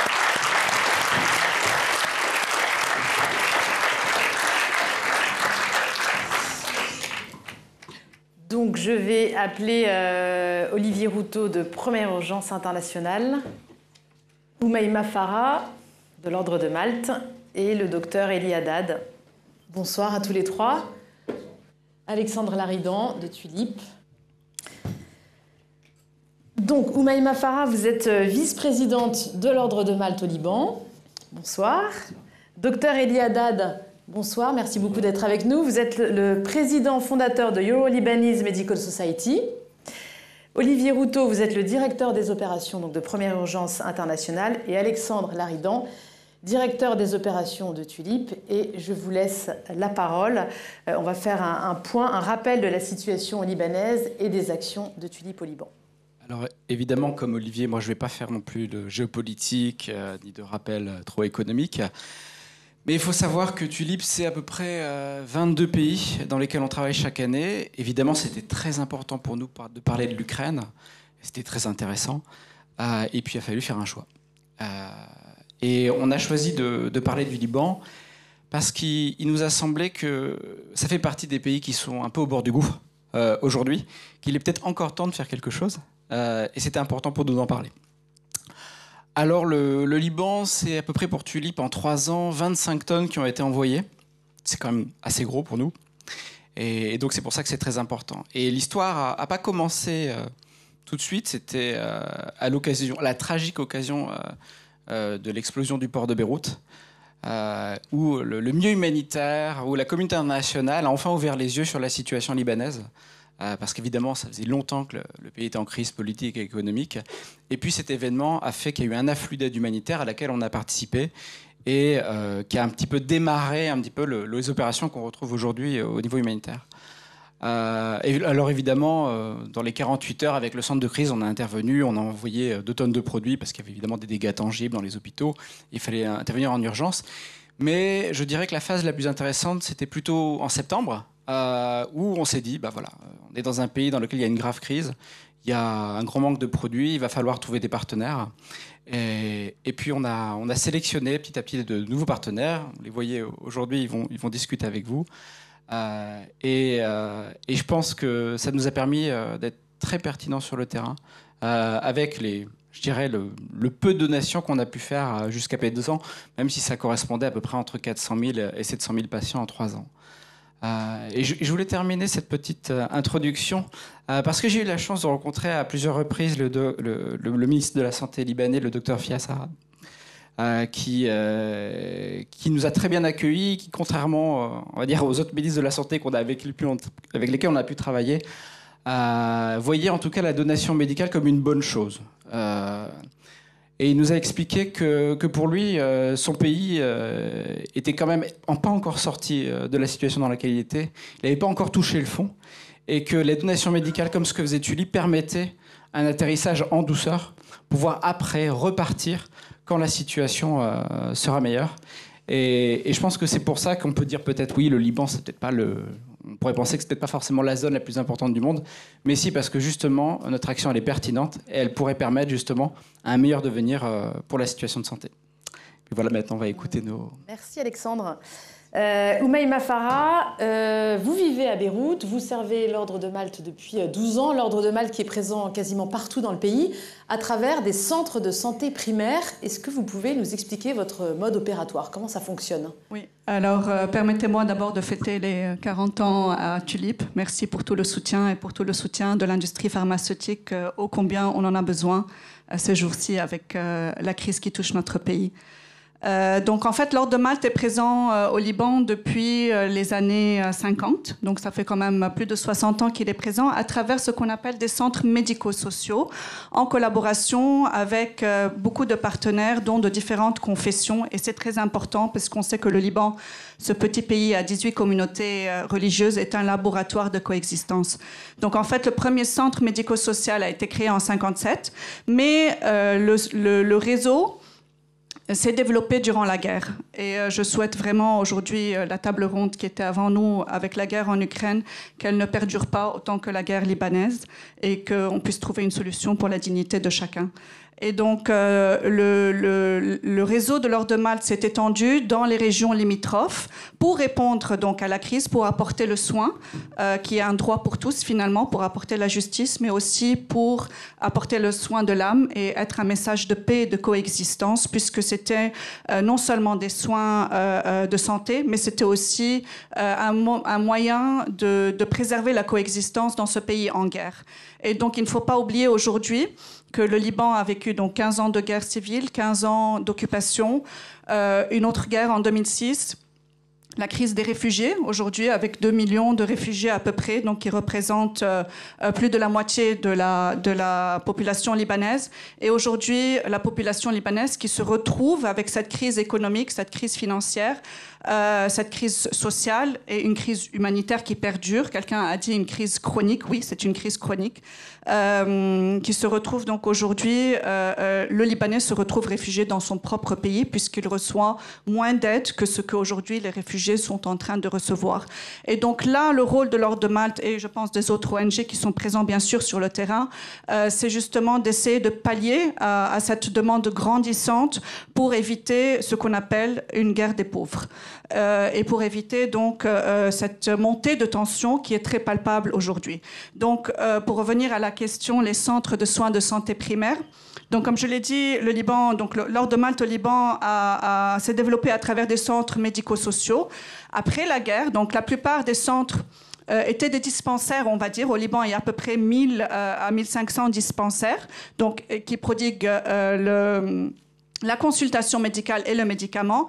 Mais après la guerre, donc le ministère de la Santé a repris un peu la main et en 2008 a instauré ce qu'on appelle le programme de soins de santé primaire et qu'il a légué aux ONG présentes ou qui étaient actifs sur le terrain au Liban pour gérer justement ces centres de soins de santé primaire selon les recommandations de l'Organisation mondiale de la santé et avec un système d'accréditation basé avec le ministère de la Santé, bien sûr, basé sur les normes canadiennes. Donc aujourd'hui, l'Ordre de Malte au Liban, à travers ses 40 projets sur l'ensemble du territoire, comme on a pu le voir dans la carte qui est passée. Il a plus de 25 structures en fait qui offrent ces soins de santé primaire. Ça veut dire que c'est toute une panoplie de consultations médicales, mais aussi avec le médicament, le référencement, souvent au secondaire et tertiaire, les laboratoires, donc examens, etc. Et bien sûr avec toute une structure. Donc on gère à peu près 11 centres médico-sociaux, 11 centres de soins de santé primaire directement liés à l'Ordre de Malte, avec 5 centres partenaires avec différentes confessions, mais aussi avec l'armée libanaise, avec la Direction générale de la Sûreté générale. Nous avons 7 unités médicales mobiles donc, qui vont vers l'autre, parce qu'aujourd'hui, avec la crise du fioul et l'inflation, les gens ne peuvent pas venir à nous, donc on se rend chez eux, avec aussi une structure d'antenne médicale fixe aussi, et d'antenne médicale mobile. Merci beaucoup. Docteur Haddad, vous avez créé votre association en pleine crise Covid. Au début, c'était un réseau de professionnels, mais la crise économique, vous me disiez, a complètement bouleversé votre mission sur place. Alors, qu'est-ce que vous faites aujourd'hui ? Oui, merci de votre invitation. Encore une fois aussi, bonne fête à Tulip et merci beaucoup pour tout. Moi-même, je suis médecin, j'ai fait mes études de médecine au Liban, la spécialité en France, donc je suis installé à Paris. Pendant la crise du Covid, on était à la maison, effectivement, on a eu le temps, entre guillemets malheureusement, de mettre en place cette idée-là qu'on avait depuis longtemps. Effectivement, la diaspora libanaise est très forte dans le monde entier, en particulier la diaspora médicale. Donc on a voulu se rassembler, on était quelques-uns, puis on a agrandi le réseau. Ce n'est pas que des médecins, c'est des professionnels de santé, pharmaciens, dentistes, psychologues, infirmiers, etc., et ce n'est pas qu'en France, on est sur toute l'Europe, mais principalement en France, principalement des médecins. Donc on a commencé, c'était en juin 2020. Effectivement, on a commencé par les premiers envois des saturomètres, des petites choses comme ça, et surtout un réseau de liaison de santé. On faisait des conférences sur le Covid, etc., mais il y a eu l'explosion du 4 août qui a effectivement chamboulé le fonctionnement. Il est tombé, on a évolué vers l'humanitaire. On a un pôle humanitaire qui est très développé actuellement. On a travaillé beaucoup avec Tulip. Et on a le pôle santé, on fait des conférences médicales, etc. Donc c'est un réseau, c'est une association médicale, si vous voulez, en fait. Et surtout, on s'est retrouvé d'être le réseau qui rassemble tous les médecins et professionnels de santé qui fuient le Liban actuellement. On est là pour les rassembler, les garder en lien avec le pays. Parce que ça, c'est une hémorragie importante qui se passe actuellement. On va en parler, oui, on va en parler. Voilà. Olivier Routot, je rappelle que vous êtes directeur des opérations de première urgence. C'est une ONG qui est présente au Liban depuis 1996. La crise, on imagine, économique a complètement aussi bouleversé votre mission sur place. Alors oui, merci de l'invitation aussi. Alors moi qui suis en 82, je comprends tout à fait ce que ça veut dire avoir 40 ans, donc bon anniversaire à Tulip. Oui, effectivement, Première Urgence Internationale est présent au Liban depuis 1996 et comme dans multiples pays où on est présent, c'est souvent à l'occasion d'une crise particulière. On parlait tout à l'heure du blast pour ce qui concerne de Beyrouth de 2020 comme un événement particulier au milieu d'un pays qui vit de multiples crises. Nous, c'était le contexte des années 90, donc effectivement avec des mouvements de population très importants depuis le sud, fuyant le sud Liban vers Beyrouth et notamment avec les réfugiés palestiniens et où on avait commencé à travailler sur tout un tas d'opérations d'urgence. Et comme ça se passe très souvent dans ce genre de crise, après cette phase-là vient la nécessité d'analyser, de voir qu'est-ce qu'on peut faire quand on sent que cette crise, elle ne va pas passer. Et pour ce qui concerne évidemment les réfugiés palestiniens, des besoins, il y en a depuis très longtemps. Et comment on peut ancrer ces opérations plus dans la durée. Donc dans les années 2000, on a fait beaucoup de formations professionnelles. On a essayé de tirer tout un tas de populations vulnérables de la situation économique dans laquelle ils étaient prisonniers, dans un cadre qui était extrêmement contraint. Et puis le Liban, c'est un peu le pays de la superposition des crises, puisque à partir des années 2010, il y a évidemment l'afflux massif de réfugiés syriens, et où nos opérations ont évolué au regard du contexte. Donc en permanence, finalement, depuis plus de 25 ans, nos opérations, elles évoluent pour s'adapter à la réalité de ce contexte, et notamment pour les plus vulnérables. Donc cette approche par les vulnérabilités nous a amené évidemment à cibler les populations réfugiées au Liban, mais aussi à s'intéresser à leur environnement proche, et notamment pour ce qui concernait les réfugiés syriens dans les années 2010, il y avait une très forte concentration de ces populations dans des milieux urbains, et dans des milieux urbains particulièrement pauvres, ou en tout cas moins favorisés économiquement, notamment au nord Liban, dans le nord du Liban. Et c'est dans ce cadre-là qu'on a essayé de penser nos interventions sur une inclusion, et ça fait quoi ce que disait Madame sur la question de, parfois on observe un décalage entre l'assistance qui peut être prodiguée à tout un tas de populations qui ont un statut, notamment ceux de réfugiés, et puis des populations qui sont extrêmement proches, qui sont souvent pas beaucoup mieux favorisés d'un point de vue économique et qui n'ont pas forcément accès à tous les services essentiels. Et c'est là où on a effectivement élargi ça. Et l'effondrement économique, pour relier à votre question, qu'on observe évidemment depuis un certain nombre d'années au Liban, nous fait aujourd'hui considérer que dans notre finalement la part des populations assistées aujourd'hui au Liban par Première Agence internationale, on a 60% de Libanais assistés vu l'évolution du pays. Alors justement, Oumaima, par qui sont fréquentés vos centres de santé? Quel est le profil de ces patients? J'imagine que le profil a changé au fil des années. Oui, nécessairement, le profil a beaucoup changé, et pas seulement au fil des années, au fil des 2 dernières années. Donc, il y a eu un déclassement social inimaginable. Toute une classe moyenne qui avait donc travaillé toute sa vie, qui avait mis ses économies de côté, qui payait sa sécurité sociale. Aujourd'hui, elle ne vaut plus rien. Donc les personnes qui pouvaient se le permettre, en général, le système n'est pas un système de santé publique au Liban, il est plus axé sur le privé. Et beaucoup de personnes, donc ces personnes-là de la classe moyenne, pouvaient se payer donc les assurances et aller se faire soigner dans le privé. Aujourd'hui, la sécurité sociale ne vaut plus rien.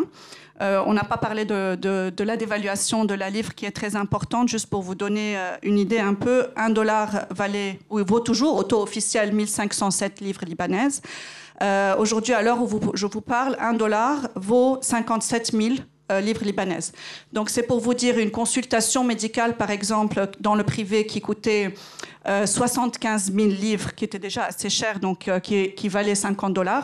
Aujourd'hui, elle vaut à peu près 3 millions de livres, alors que le SMIC est à $300, donc l'équivalent de 450 000 livres libanaises. Donc c'est à peu près, on parle de 80% de la population qui a été appauvrie. Aujourd'hui, malheureusement, donc, les personnes qui fréquentent nos centres sont les personnes de cette classe moyenne. Et ça a été très difficile parce que, bon, en général, dans la mentalité des Libanais, les Libanais ont beaucoup de dignité, on va dire. Et ça a toujours été très tabou de fréquenter ce qu'ils appellent jusqu'à aujourd'hui même des dispensaires. Donc, c'était assez mal vu d'aller dans un dispensaire. Mais aujourd'hui, ils n'ont plus vraiment le choix et on a dû beaucoup travailler avec le ministère de la Santé, j'imagine vous aussi, pour faire passer le message comme quoi les centres de soins de santé primaire sont des centres de qualité, des centres d'excellence. Et c'est pourquoi, en l'espace de 2 ans, nous avons dû refondre toute l'infrastructure grâce à des partenaires, heureusement, qui se sont tenus à nos côtés. Nous avons restructuré tous nos centres, nous avons fait des formations à tous nos agents de santé. C'était très difficile pour ces personnes donc, de la classe moyenne de venir dans nos centres, parce que déjà elles se sentaient diminuées, elles sentaient leur dignité bafouée, elles sentaient qu'elles venaient mendier quelque chose auquel elles n'étaient pas supposées. Puisqu'elle avait travaillé toute sa vie, avait mis ses économies de côté. Aujourd'hui, ces personnes de la classe moyenne qui ont leur argent bloqué dans les banques ne peuvent avoir que $200 par mois au compte-gouttes et encore. Donc, déjà, elles venaient chez nous dans nos centres et avec une certaine agressivité, on va dire. Et c'était très difficile aussi de former nos agents de santé qui passaient par la même crise aussi, à les accueillir. Donc, non seulement on a travaillé donc, sur toute la restructuration de l'infrastructure, mais aussi la formation de tous nos agents de santé, et pour pallier aussi à ces médecins, puisqu'on sait très bien qu'au Liban, en fait, on a un système de santé qui allait très bien, qui attirait toute la région, qui rayonnait, en fait, et aujourd'hui, qui est touché de plein fouet déjà par l'explosion, mais aussi par l'inflation et par tout le contexte socio-économique. Donc, nous avons aussi ouvert nos portes à ces médecins, justement, pour les empêcher de quitter, en leur disant, venez faire des vacations dans nos centres. Vous apportez l'excellence. Et deuxièmement, je dois avouer aussi que le rôle de Tulip était très important, parce qu'à une époque où il y a une pénurie de médicaments, et on retrouve très souvent des médicaments génériques de très mauvaise qualité sur le marché et avec une très grande pénurie, en fait, les gens se sont repliés dans nos centres parce que de bouche à oreille, ils ont su qu'on avait un très bon médicament. Et donc, ce qui fait que les gens venaient d'abord chez nous dans nos centres pour acquérir le médicament de bonne qualité. Et en fait, ils ont compris le système de soins de santé primaire. Ce qui fait que petit à petit, on est passé, je vous donne un exemple d'un de nos centres qui est le plus proche de Beyrouth, où il accueillait 60 à 80 patients par jour. Aujourd'hui, il accueille plus de 500 patients par jour. Et donc, le rôle de Tulip a vraiment beaucoup influencé pour que ces personnes-là, déjà qui avaient donc leur dignité bafouée, venaient d'abord pour la qualité de médicaments et ont compris aussi la qualité de l'offre de soins que nous donnions. Et ça, c'était très important. Et l'année passée, on a pu couvrir à peu près 20% de la demande en consultation subventionnée, ce qui est énorme pour un si petit pays. Docteur Haddad, on parlait de l'inflation, du coût de cet accès aux coins qui coûte très cher. Il y a aussi finalement la fuite des médecins qui est un problème au Liban. Vous le constatez ? Je le constate bien sûr au vu de nombre de médecins qu'on retrouve ici en France, surtout qui viennent notamment des jeunes. Notre association est principalement faite de jeunes médecins. Je me suis renseigné encore hier avec le président du Conseil de l'Ordre des médecins au Liban pour avoir quelques chiffres justement. Il y a près de 3000 médecins qui ont quitté, ce qui fait 25% de la population médicale libanaise. 3000 en combien de temps ? Sur les 2 ans, sur les 18 mois, 2 ans qui ont suivi. Le problème n'est pas là. C'est qu'il y a 25% de médecins en tout, mais il y a près de 60% de jeunes médecins. Ce qui fait que l'avenir de la médecine au Liban est vraiment menacé parce que ces jeunes médecins quittent et souvent ils ne reviennent pas au Liban parce que quand ils s'installent, quand ils se marient, quand ils s'ancrent dans les sociétés où ils sont, ils ne rentrent pas forcément. Là, il m'a dit, il y a peut-être 5% de gens qui rentrent, mais effectivement, comme disait Madame Farah, c'était l'hôpital du Moyen-Orient, le Liban. Là, maintenant, avec la fuite, et pas que des médecins, les infirmiers, tout type de soignants.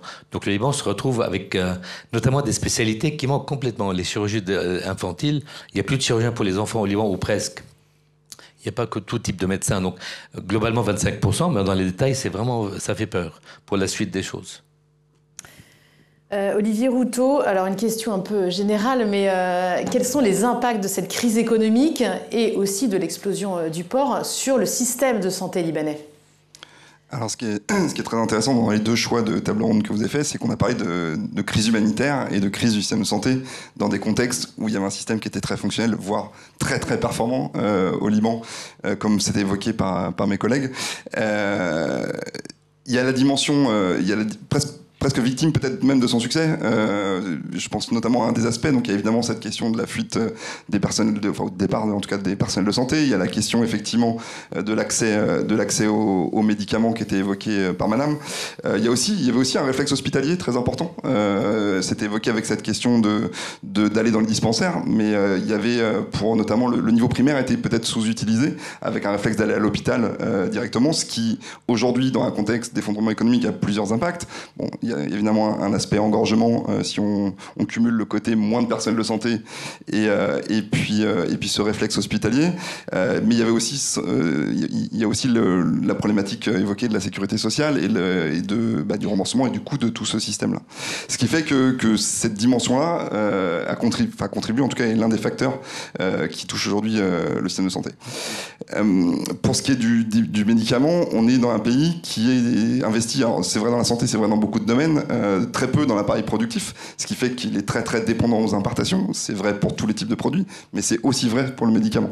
Donc je trouve que l'expérience de cette crise au Liban, elle est aussi illustrative, elle peut m'amener aussi à réfléchir au-delà de la situation libanaise par rapport à la dépendance qu'on peut avoir à certaines chaînes de production quand un pays fait face à une telle crise.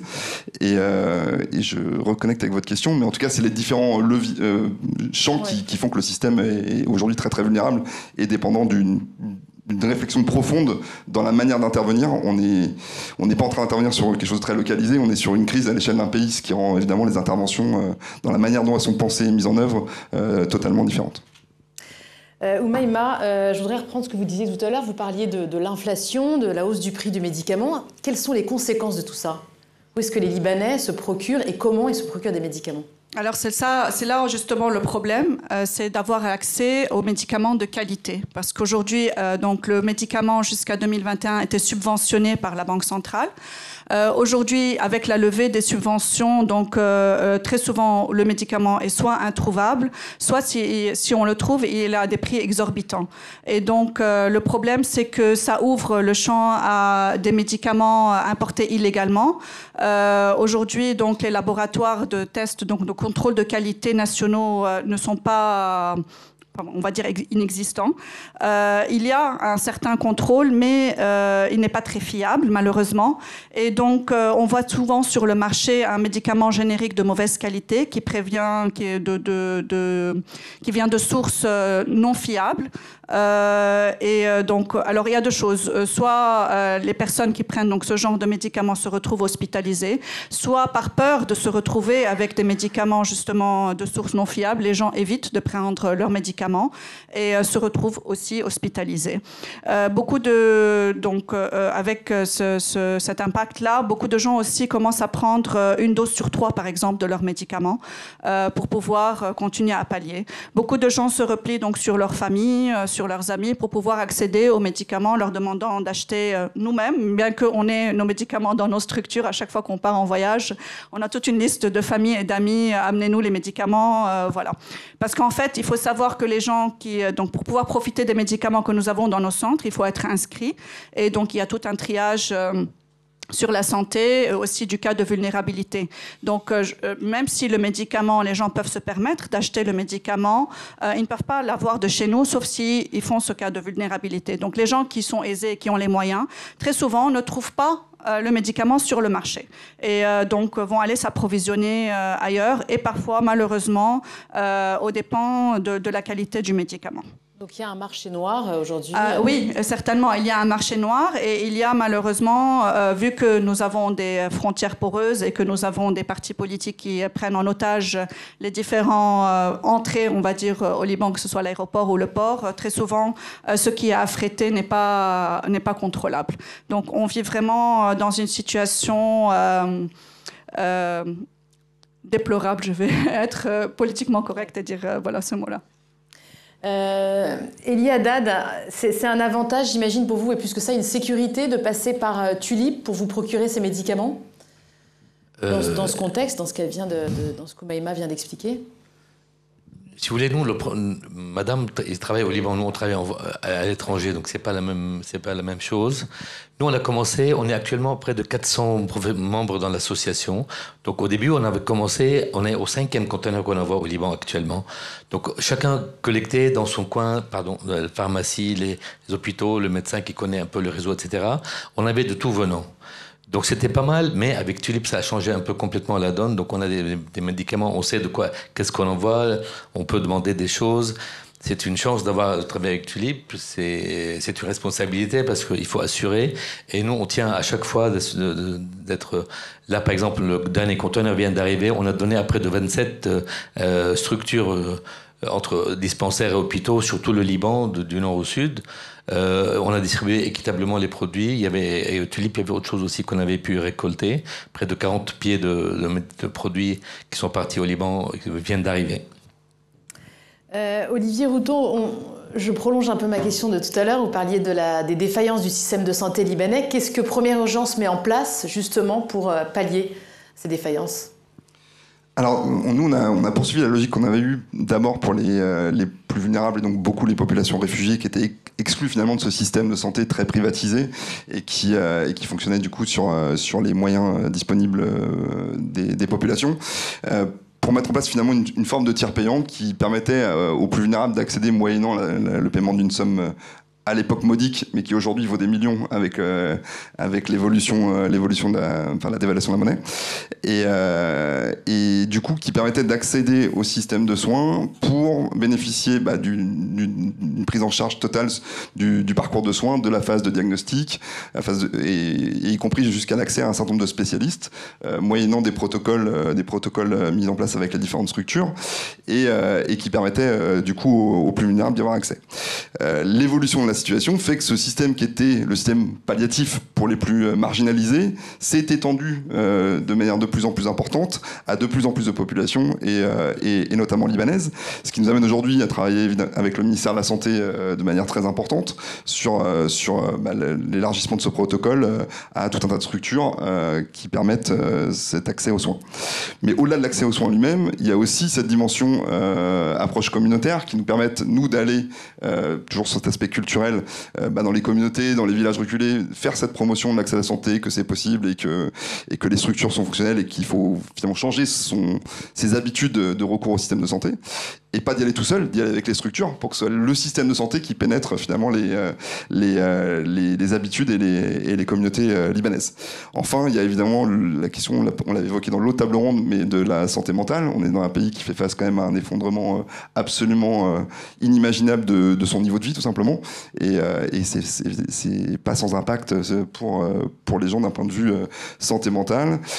Et puis aussi de pouvoir travailler sur tout ce qui est santé materno-infantile et des programmes plus verticaux à ce niveau-là. Oumaima, on a parlé tout à l'heure de l'inflation, du prix des consultations. Est-ce qu'il y a d'autres freins à l'accès à la santé aujourd'hui au Liban? Est-ce qu'il y a une perte de confiance aussi dans le système de santé? Je ne pense pas qu'il y a vraiment une perte de confiance dans le sens où on a encore de très bons médecins. L'idée, c'est d'essayer de les garder, justement, et de donner plus accès aux gens. Aujourd'hui, le pays est dollarisé, donc si on veut aller faire une consultation médicale dans le privé, il faut payer en dollars, en cash, et pour avoir accès aux soins. Donc malheureusement, le problème, c'est un problème typiquement financier. On a encore de très bons médecins. On a beaucoup de médecins qui ont quitté, qui ont décidé aussi de revenir. Mais il faut pouvoir aussi les garder et leur donner la chance. Le problème, c'est aussi la volatilisation des consultations, des prix. Donc aujourd'hui, chacun met son prix, le prix qu'il veut. Et puis le patient, s'il peut se permettre, il va. S'il ne peut pas se permettre, il ne va pas. Et c'est d'où le rôle justement d'unifier quelque part la tarification dans nos centres, qui aujourd'hui est à un prix symbolique. Mais c'est important de faire participer aussi le patient à son accès aux soins. Ce qu'on fait beaucoup aussi dans les centres de soins de santé primaire, c'est la sensibilisation. C'est aussi beaucoup l'éducation et des campagnes médicales. Donc, pour pouvoir déjà diminuer le portefeuille du gouvernement par rapport aux soins hospitaliers. Donc chaque mois à peu près, on a des campagnes médicales où on fait un dépistage aussi et on offre aussi les traitements. Ce qui est très important aussi, c'est les maladies qui sont oubliées. Donc les maladies neurodégénératives, le cancer malheureusement est un fléau. Nous, comme nous sommes on fait partie donc du programme de soins de santé primaire, on n'a pas le droit de donner le médicament oncologique ou des psychotropes. Mais ce qu'on a fait pour pallier justement à cette demande et pour alléger un peu le fardeau sur ces patients-là, sur ces maladies très souvent négligées en période de crise, c'est qu'on a ouvert aussi une clinique spécialisée, de soins spécialisés, donc où on offre les consultations avec des médecins universitaires, des consultations, le suivi, les examens médicaux et parfois aussi on a dû avoir recours au référencement, donc prendre en charge aussi les opérations, ce qui est en plus de ce qu'on a l'habitude de faire, mais c'est pour se tenir à côté de la population, donc dans les maladies neurodégénératives, l'oncologie et surtout aussi beaucoup la santé mentale. Elie Haddad, est-ce qu'il y a des problèmes de corruption qui touchent aussi le système de santé au Liban?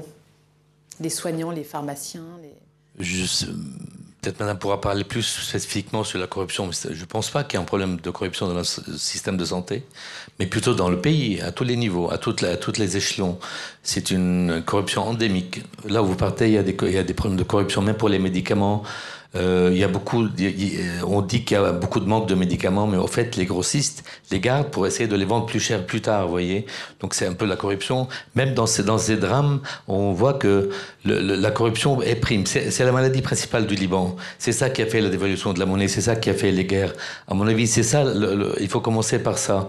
C'est pour ça, nous, il y a deux choses. Il y a la corruption et le confessionnalisme.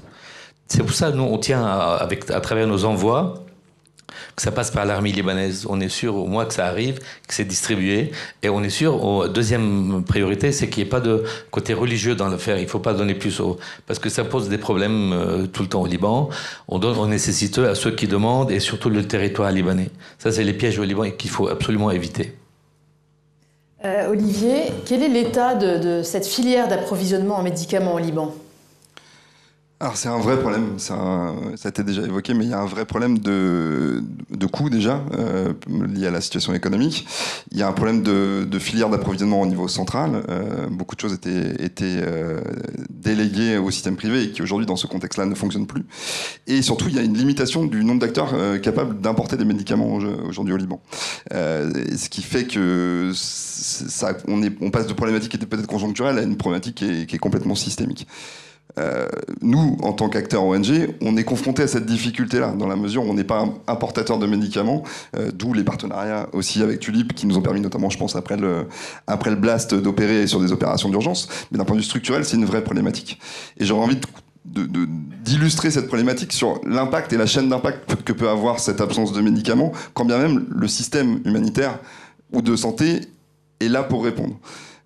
On a parmi tous les bénéficiaires qu'on peut avoir au Liban, je parlais tout à l'heure des ménages, des familles syriennes réfugiées, qu'on assiste pour avoir accès au logement, on a travaillé pour les réinsérer économiquement, et ils ont accès, via le système mis en place, aux structures de santé, aux soins, donc à une prescription potentielle pour leur pathologie. Et j'étais en visite pas plus tard qu'en avril dernier, et on a rencontré cette famille où effectivement il y a un monsieur qui est malade et qui ne peut plus travailler, qui a perdu son travail. Alors je m'excuse, n'étant pas moi-même, je ne me rappelle plus la pathologie exactement, mais il n'était plus en mesure de travailler du fait de cette pathologie. Et donc la question c'était, moi je visitais un de mes programmes, donc pourquoi, qu'est-ce qui ne marche pas pour la prise en charge ? La prise en charge émergée, c'est la disponibilité du médicament qui n'était pas là. C'est-à-dire que du coup la prescription, elle avait bien été faite, la personne avait bénéficié de l'assistance. Ce qui était défaillant, c'était la disponibilité du médicament dans le pays. Enfin, ou en tout cas dans la zone où ils pouvaient avoir accès. Et donc ce qui veut dire que du coup sur le succès de sortir ces gens de cette extrême vulnérabilité, ça peut être fragilisé juste sur cette question de la disponibilité. Puisque derrière les effets s'enchaînent, perte du travail, perte du revenu, sachant que du coup il y a aussi une inflation des loyers liés à la situation économique de Libanais, c'est-à-dire que les propriétaires ils sont vraiment étranglés aussi eux-mêmes dans leur situation économique, donc les loyers augmentent aussi. Donc il y a tout cette... Et quelque part, l'impact de départ, c'est en tout cas la non-capacité à régler la situation, au moins de manière temporaire, c'est lié à cette absence de médicaments. Donc je trouvais que c'était assez illustratif pour montrer la complexité et l'importance de travailler sur cette filière. Et justement, quels sont les manques de médicaments les plus criants, en tout cas que vous constatez, vous, au sein de Première Urgence ? Alors c'est peut-être là où ma casquette de directeur des opérations généralistes va me manquer. C'est certain que je ne vais pas être en mesure de répondre de manière spécifique sur les molécules manquantes. Non, mais globalement, c'est un vrai problème structurel sur la filière en approvisionnement médicaments. Oumaima Farah, à l'Ordre de Malte, vous avez des manques justement criants de tel ou tel médicament ou pour traiter telle ou telle pathologie ? Alors, comme je l'ai dit, nous, dans les centres de soins de santé primaire, c'est surtout les maladies chroniques, donc les médicaments chroniques et d'autres classes, comme les hypertrophies de la prostate, l'ostéoporose, anti-inflammatoires. Enfin, on a un manque tout le temps de tout. Et la raison de ce manque-là, c'est parce que la demande est tellement grandissante. On est très souvent en pénurie. Aujourd'hui, à l'heure où je vous parle aussi, on est obligé de diminuer les doses qu'on prescrit aux différents patients qui viennent chez nous en attendant un ravitaillement. Et ce que je voudrais dire aussi, c'est que à travers finalement cet accès aux soins que l'on est en train d'offrir, on est en train de rétablir aussi la dignité de ces personnes qui a été bafouée. C'est comme le contexte, Dr Haddad disait au Liban, de la corruption endémique malheureusement et de ce confessionnalisme qu'on a au Liban. Finalement, le peuple est pris en otage. C'est un peuple qui est dans le coma. Et quand on est dans le coma, on ne peut pas demander à un peuple de se relever seul.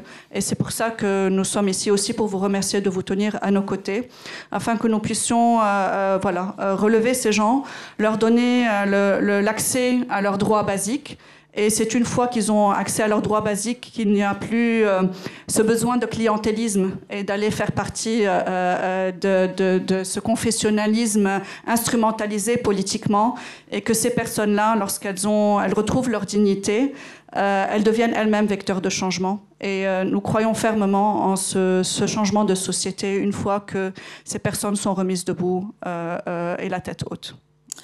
Merci beaucoup, merci à tous les trois. Alors on a le temps de prendre une ou deux questions maximum, si certains d'entre vous ont des questions à poser.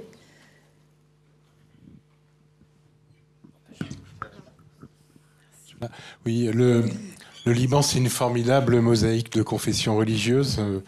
L'Ordre de Malte, c'est un formidable succès. Alors comment vous avez fait pour fédérer toutes ces communautés autour de ce projet Liban? C'est un travail, je pense, de longue haleine, puisqu'on est présent quand même au Liban depuis 60 ans. D'abord, l'Ordre de Malte a une convention avec l'État libanais, donc c'est l'Ordre souverain de Malte avec la République libanaise. Nous travaillons très étroitement avec les différents ministères. Mais ce qui est très important, c'est l'Ordre de Malte est un ordre catholique, bien sûr, mais c'est une croix qui est ouverte à tous et qui a été implantée justement un peu partout sur l'ensemble du territoire libanais, dans les régions à minorité, justement parce qu'il y a toujours eu ce besoin d'aller vers l'autre, de s'ouvrir à l'autre. Donc l'idée n'est pas vraiment d'aller vers les minorités et de les ghettoiser. Au contraire, c'est de les permettre de s'ouvrir à l'autre, puisque comme le pape Saint Jean-Paul II a dit, le Liban est plus qu'une nation, c'est un message pour le monde. Et nous croyons fermement en ce message. C'est pour ça que nous avons développé beaucoup de partenariats avec les différentes confessions. Nous travaillons très étroitement avec la plus haute instance sunnite d'Al Fatwa, nous travaillons avec les Druzes, nous travaillons avec les chiites, avec la fondation Imam Sadr, avec laquelle nous avons une relation très étroite depuis plus de 30 ans.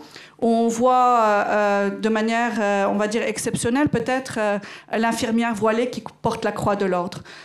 Donc, en fait, dans les mentalités communes, on va dire, lorsqu'il y a une église, on voit une mosquée en face. Ce qui est beau avec le message de la croix de l'ordre, qui est un message d'amour, de paix, qui finalement est un pont avec toutes les différentes religions pour construire des ponts et détruire les murs. C'est justement ce message d'amour, de coexistence qui est à égale distance de tout le monde, ce qui nous a permis d'aller vers l'autre et de croire finalement et de défendre ce Liban pays message que je pense, si on lui donne le droit d'exister, peut devenir un modèle finalement pour la région et pourquoi pas pour le monde. Merci. À côté des aides organisées que fait l'industrie pharmaceutique avec vous, il y a un point qui est très important, c'est la diaspora libanaise, qui est très important. Est-ce que vous arrivez à évaluer le rôle qu'elle joue? Parce qu'on est tous confrontés, on a tous des amis libanais qui viennent nous voir, qu'on aide d'une manière ou d'une autre, et qui apportent finalement un certain nombre de choses au pays. Alors, ce sont des aides qu'on peut qualifier de pas complètement officielles. Est-ce qu'elles apportent toute la sécurité possible? Je pense que oui, puisque quand on est engagé comme pharmacien ou comme médecin dans sa vie professionnelle, je pense qu'on respecte ce genre de choses, mais on est sollicité tous les jours pour apporter des médicaments. Moi, je connais 2 ou 3 personnes qui partent régulièrement au Liban et qui me disent « Est-ce que tu as des médicaments? Est-ce que tu peux m'acheter des médicaments pour moi ?» etc. Est-ce que vous arrivez à évaluer ce rôle? Alors, je pense que, Dr Haddad, vous pouvez répondre à cette question, qui est une question sur le rôle de la diaspora libanaise. Effectivement, c'est pas facile au début de rassembler la diaspora, parce que les divisions parfois nous suivent jusqu'ici. Divisions politiques, divisions religieuses, régionales, etc. Mais avec un peu de volonté, ça peut marcher. Et le travail fait avancer le travail. Donc notre association, on a dit, on peut avoir nos avis politiques chacun, mais c'est une association apolitique, religieuse. Donc du coup, ça a rassemblé beaucoup de monde. Et l'apport de jeunes, malheureusement pour le Liban, mais qui sont avec nous, c'est eux qui ont donné l'élan de cette association. Et là, on arrive à développer beaucoup de choses. C'est pas facile, mais ça avance beaucoup. Effectivement, le Libanais un peu peut-être travaille dans son coin plus fréquemment, mais là, on commence quand même à sentir le besoin de travailler ensemble quand on est sûr que ça dépasse les clivages politiques internes, parce que c'est ça que fuient effectivement les Libanais. Ils veulent aider leur région, leurs parents, leur famille, mais ils ne veulent pas rentrer dans les méandres de la politique interne libanaise. C'est ce qu'on essaie de faire dans nos rassemblements de diaspora ici, médical en tout cas. Merci beaucoup. On peut prendre une dernière question. Attends, on va juste vous donner un micro.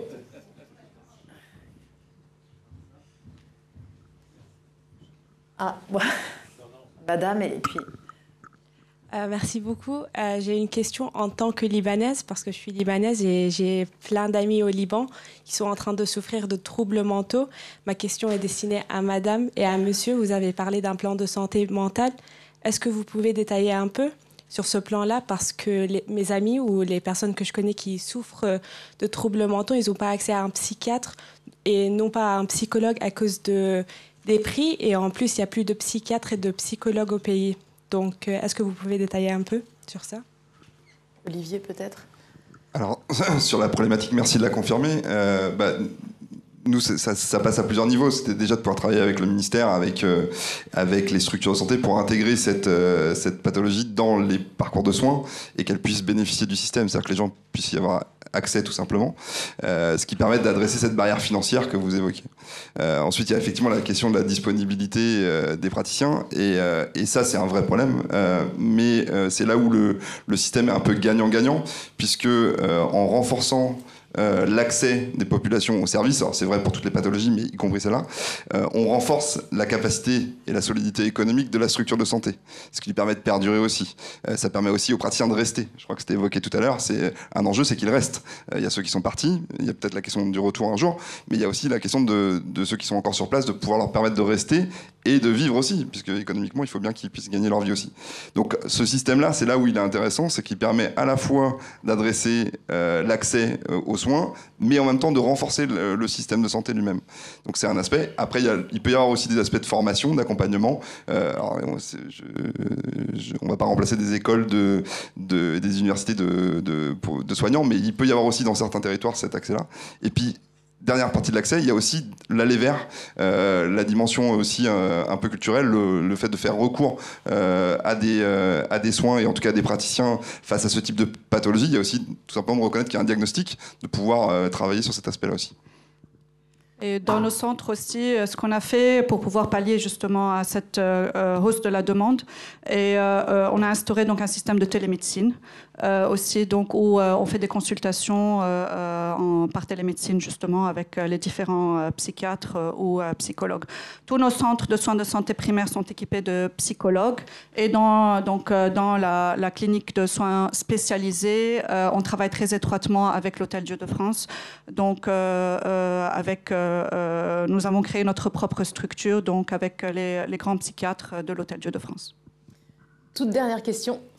Oui, honnêtement, ce n'est pas une question, c'est juste une remarque. C'est mon côté mémoire historique de Tulip.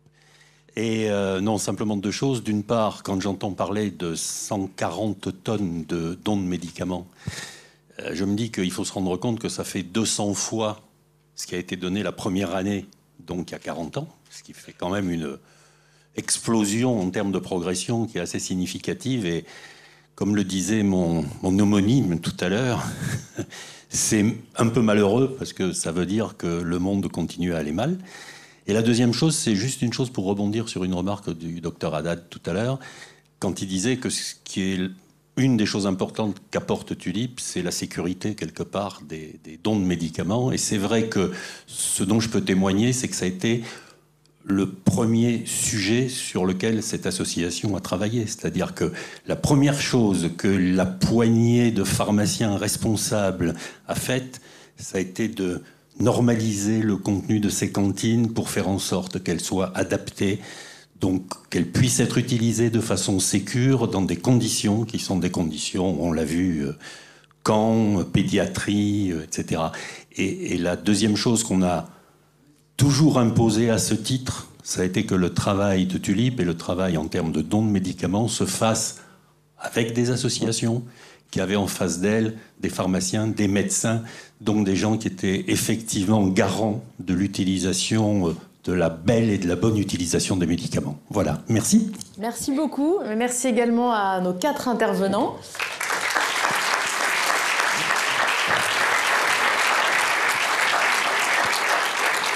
Donc on va demander maintenant à Thomas Borel de nous rejoindre pour clore cette soirée.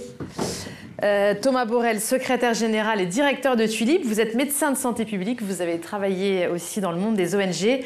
avant de rejoindre les entreprises du médicament, puis le LEM, où vous êtes aujourd'hui directeur des affaires scientifiques et de la responsabilité sociétale des entreprises. Thomas, je vous laisse donc le soin de conclure cette soirée. Merci Constance, bonsoir à toutes et à tous. Alors je vais remercier d'abord Jean-Pierre Hulot parce qu'il vient de faire la conclusion que je souhaitais faire, mais je vais rebondir sur ce propos, c'est une parfaite transition et ravi de vous avoir parmi nous Jean-Pierre ce soir. Je voulais juste en un mot de conclusion souligner le fait qu'en fait en 40 ans, si on regarde les choses, beaucoup de choses ont changé. Dans l'urgence humanitaire, beaucoup de choses ont changé. Quand Jean-Pierre, vous avez eu la visite de Bernard Kouchner, le mouvement des French Doctors, il venait de se créer 10 ans plus tôt, 71, MSF.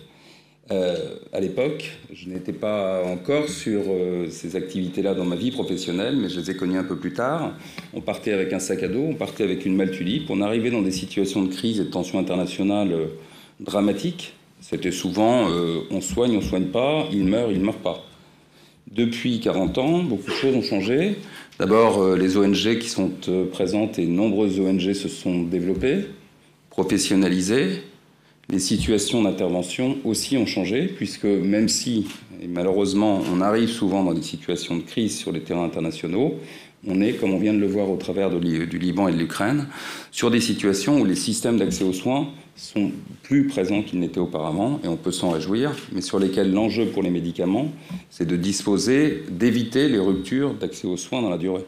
Bien entendu, on a encore ces situations de famine et de conditions absolument dramatiques qu'on trouve dans certaines zones de la planète, mais néanmoins, quand on arrive et quand vous arrivez, vous, organisation non gouvernementale, avec les traitements apportés par Tulip, c'est aussi dans des systèmes de santé qui sont déjà préexistants et qui permettent de faire fonctionner une chaîne de soins, mais sur lesquels les ruptures de prise en charge sont tout aussi dramatiques.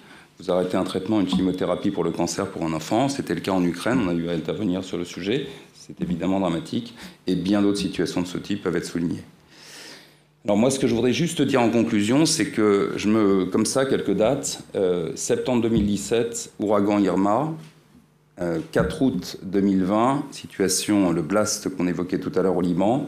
24 février 2022, démarrage de la guerre en Ukraine. Point commun pour Tulip et pour les bénéficiaires, les ONG, c'est qu'en 24 heures, les mêmes mâles qu'il y a 40 ans, ou pas loin, toujours avec les mêmes normes de sécurité, de qualité et de réflexion sur la composition des mâles, sont disponibles et restent disponibles pour les organisations qui partent sur les terrains d'intervention. Donc on peut quelque part se satisfaire du fait que pendant 40 ans, l'action elle a été maintenue, poursuivie avec la même solidité, la même qualité d'engagement, mais aussi de responsabilité pharmaceutique, puisque c'est ça qui fait la force de Tulip. Je n'ose pas espérer que ça va durer avec les volumes qui croient, comme on le voit aujourd'hui, mais la réalité, c'est qu'on sait tous que ça va durer. Et donc, plus que jamais, l'engagement de Tulip est juste indispensable pour maintenir cette chaîne, cette brique de la chaîne d'intervention, qui est celle du médicament. Et donc, voilà, c'est pour ça qu'on est réunis ce soir. Et je pense que toutes les personnes que vous êtes dans cette salle sont bien là pour le même engagement qui a porté Tulip pendant 40 ans. Alors je vais juste, en conclusion, et avant de nous inviter à aller prendre un petit verre tous ensemble, je vais aussi souligner que l'organisation de l'association, ça a été dit à plusieurs reprises, ce sont les entreprises qui sont autour de cette table, une soixantaine aujourd'hui qui ont joint Tulip. C'est un conseil d'administration dynamique, ce sont des présidents qui portent ça, et merci Patrice de ton engagement depuis maintenant plus de 3 ans autour de ce projet et de cette association. Mais c'est aussi, vous l'avez dit, des permanents. Et je vais demander donc à Valérie Sénéchaud, d'une part, à Alexandre Laridan et à Mohamed Aïdouni de se lever. Merci Valérie. Et je vais vous demander d'applaudir ces 3 personnes. Je vais aussi vous demander d'applaudir Anne Carpentier, pharmacien responsable de Tulip, Dorothée Durand, pharmacien responsable intérimaire de Tulip, et Laurent Petit qui est dans la salle aussi, qui sont les 6 personnes qui font vivre Tulip au quotidien. Merci à vous.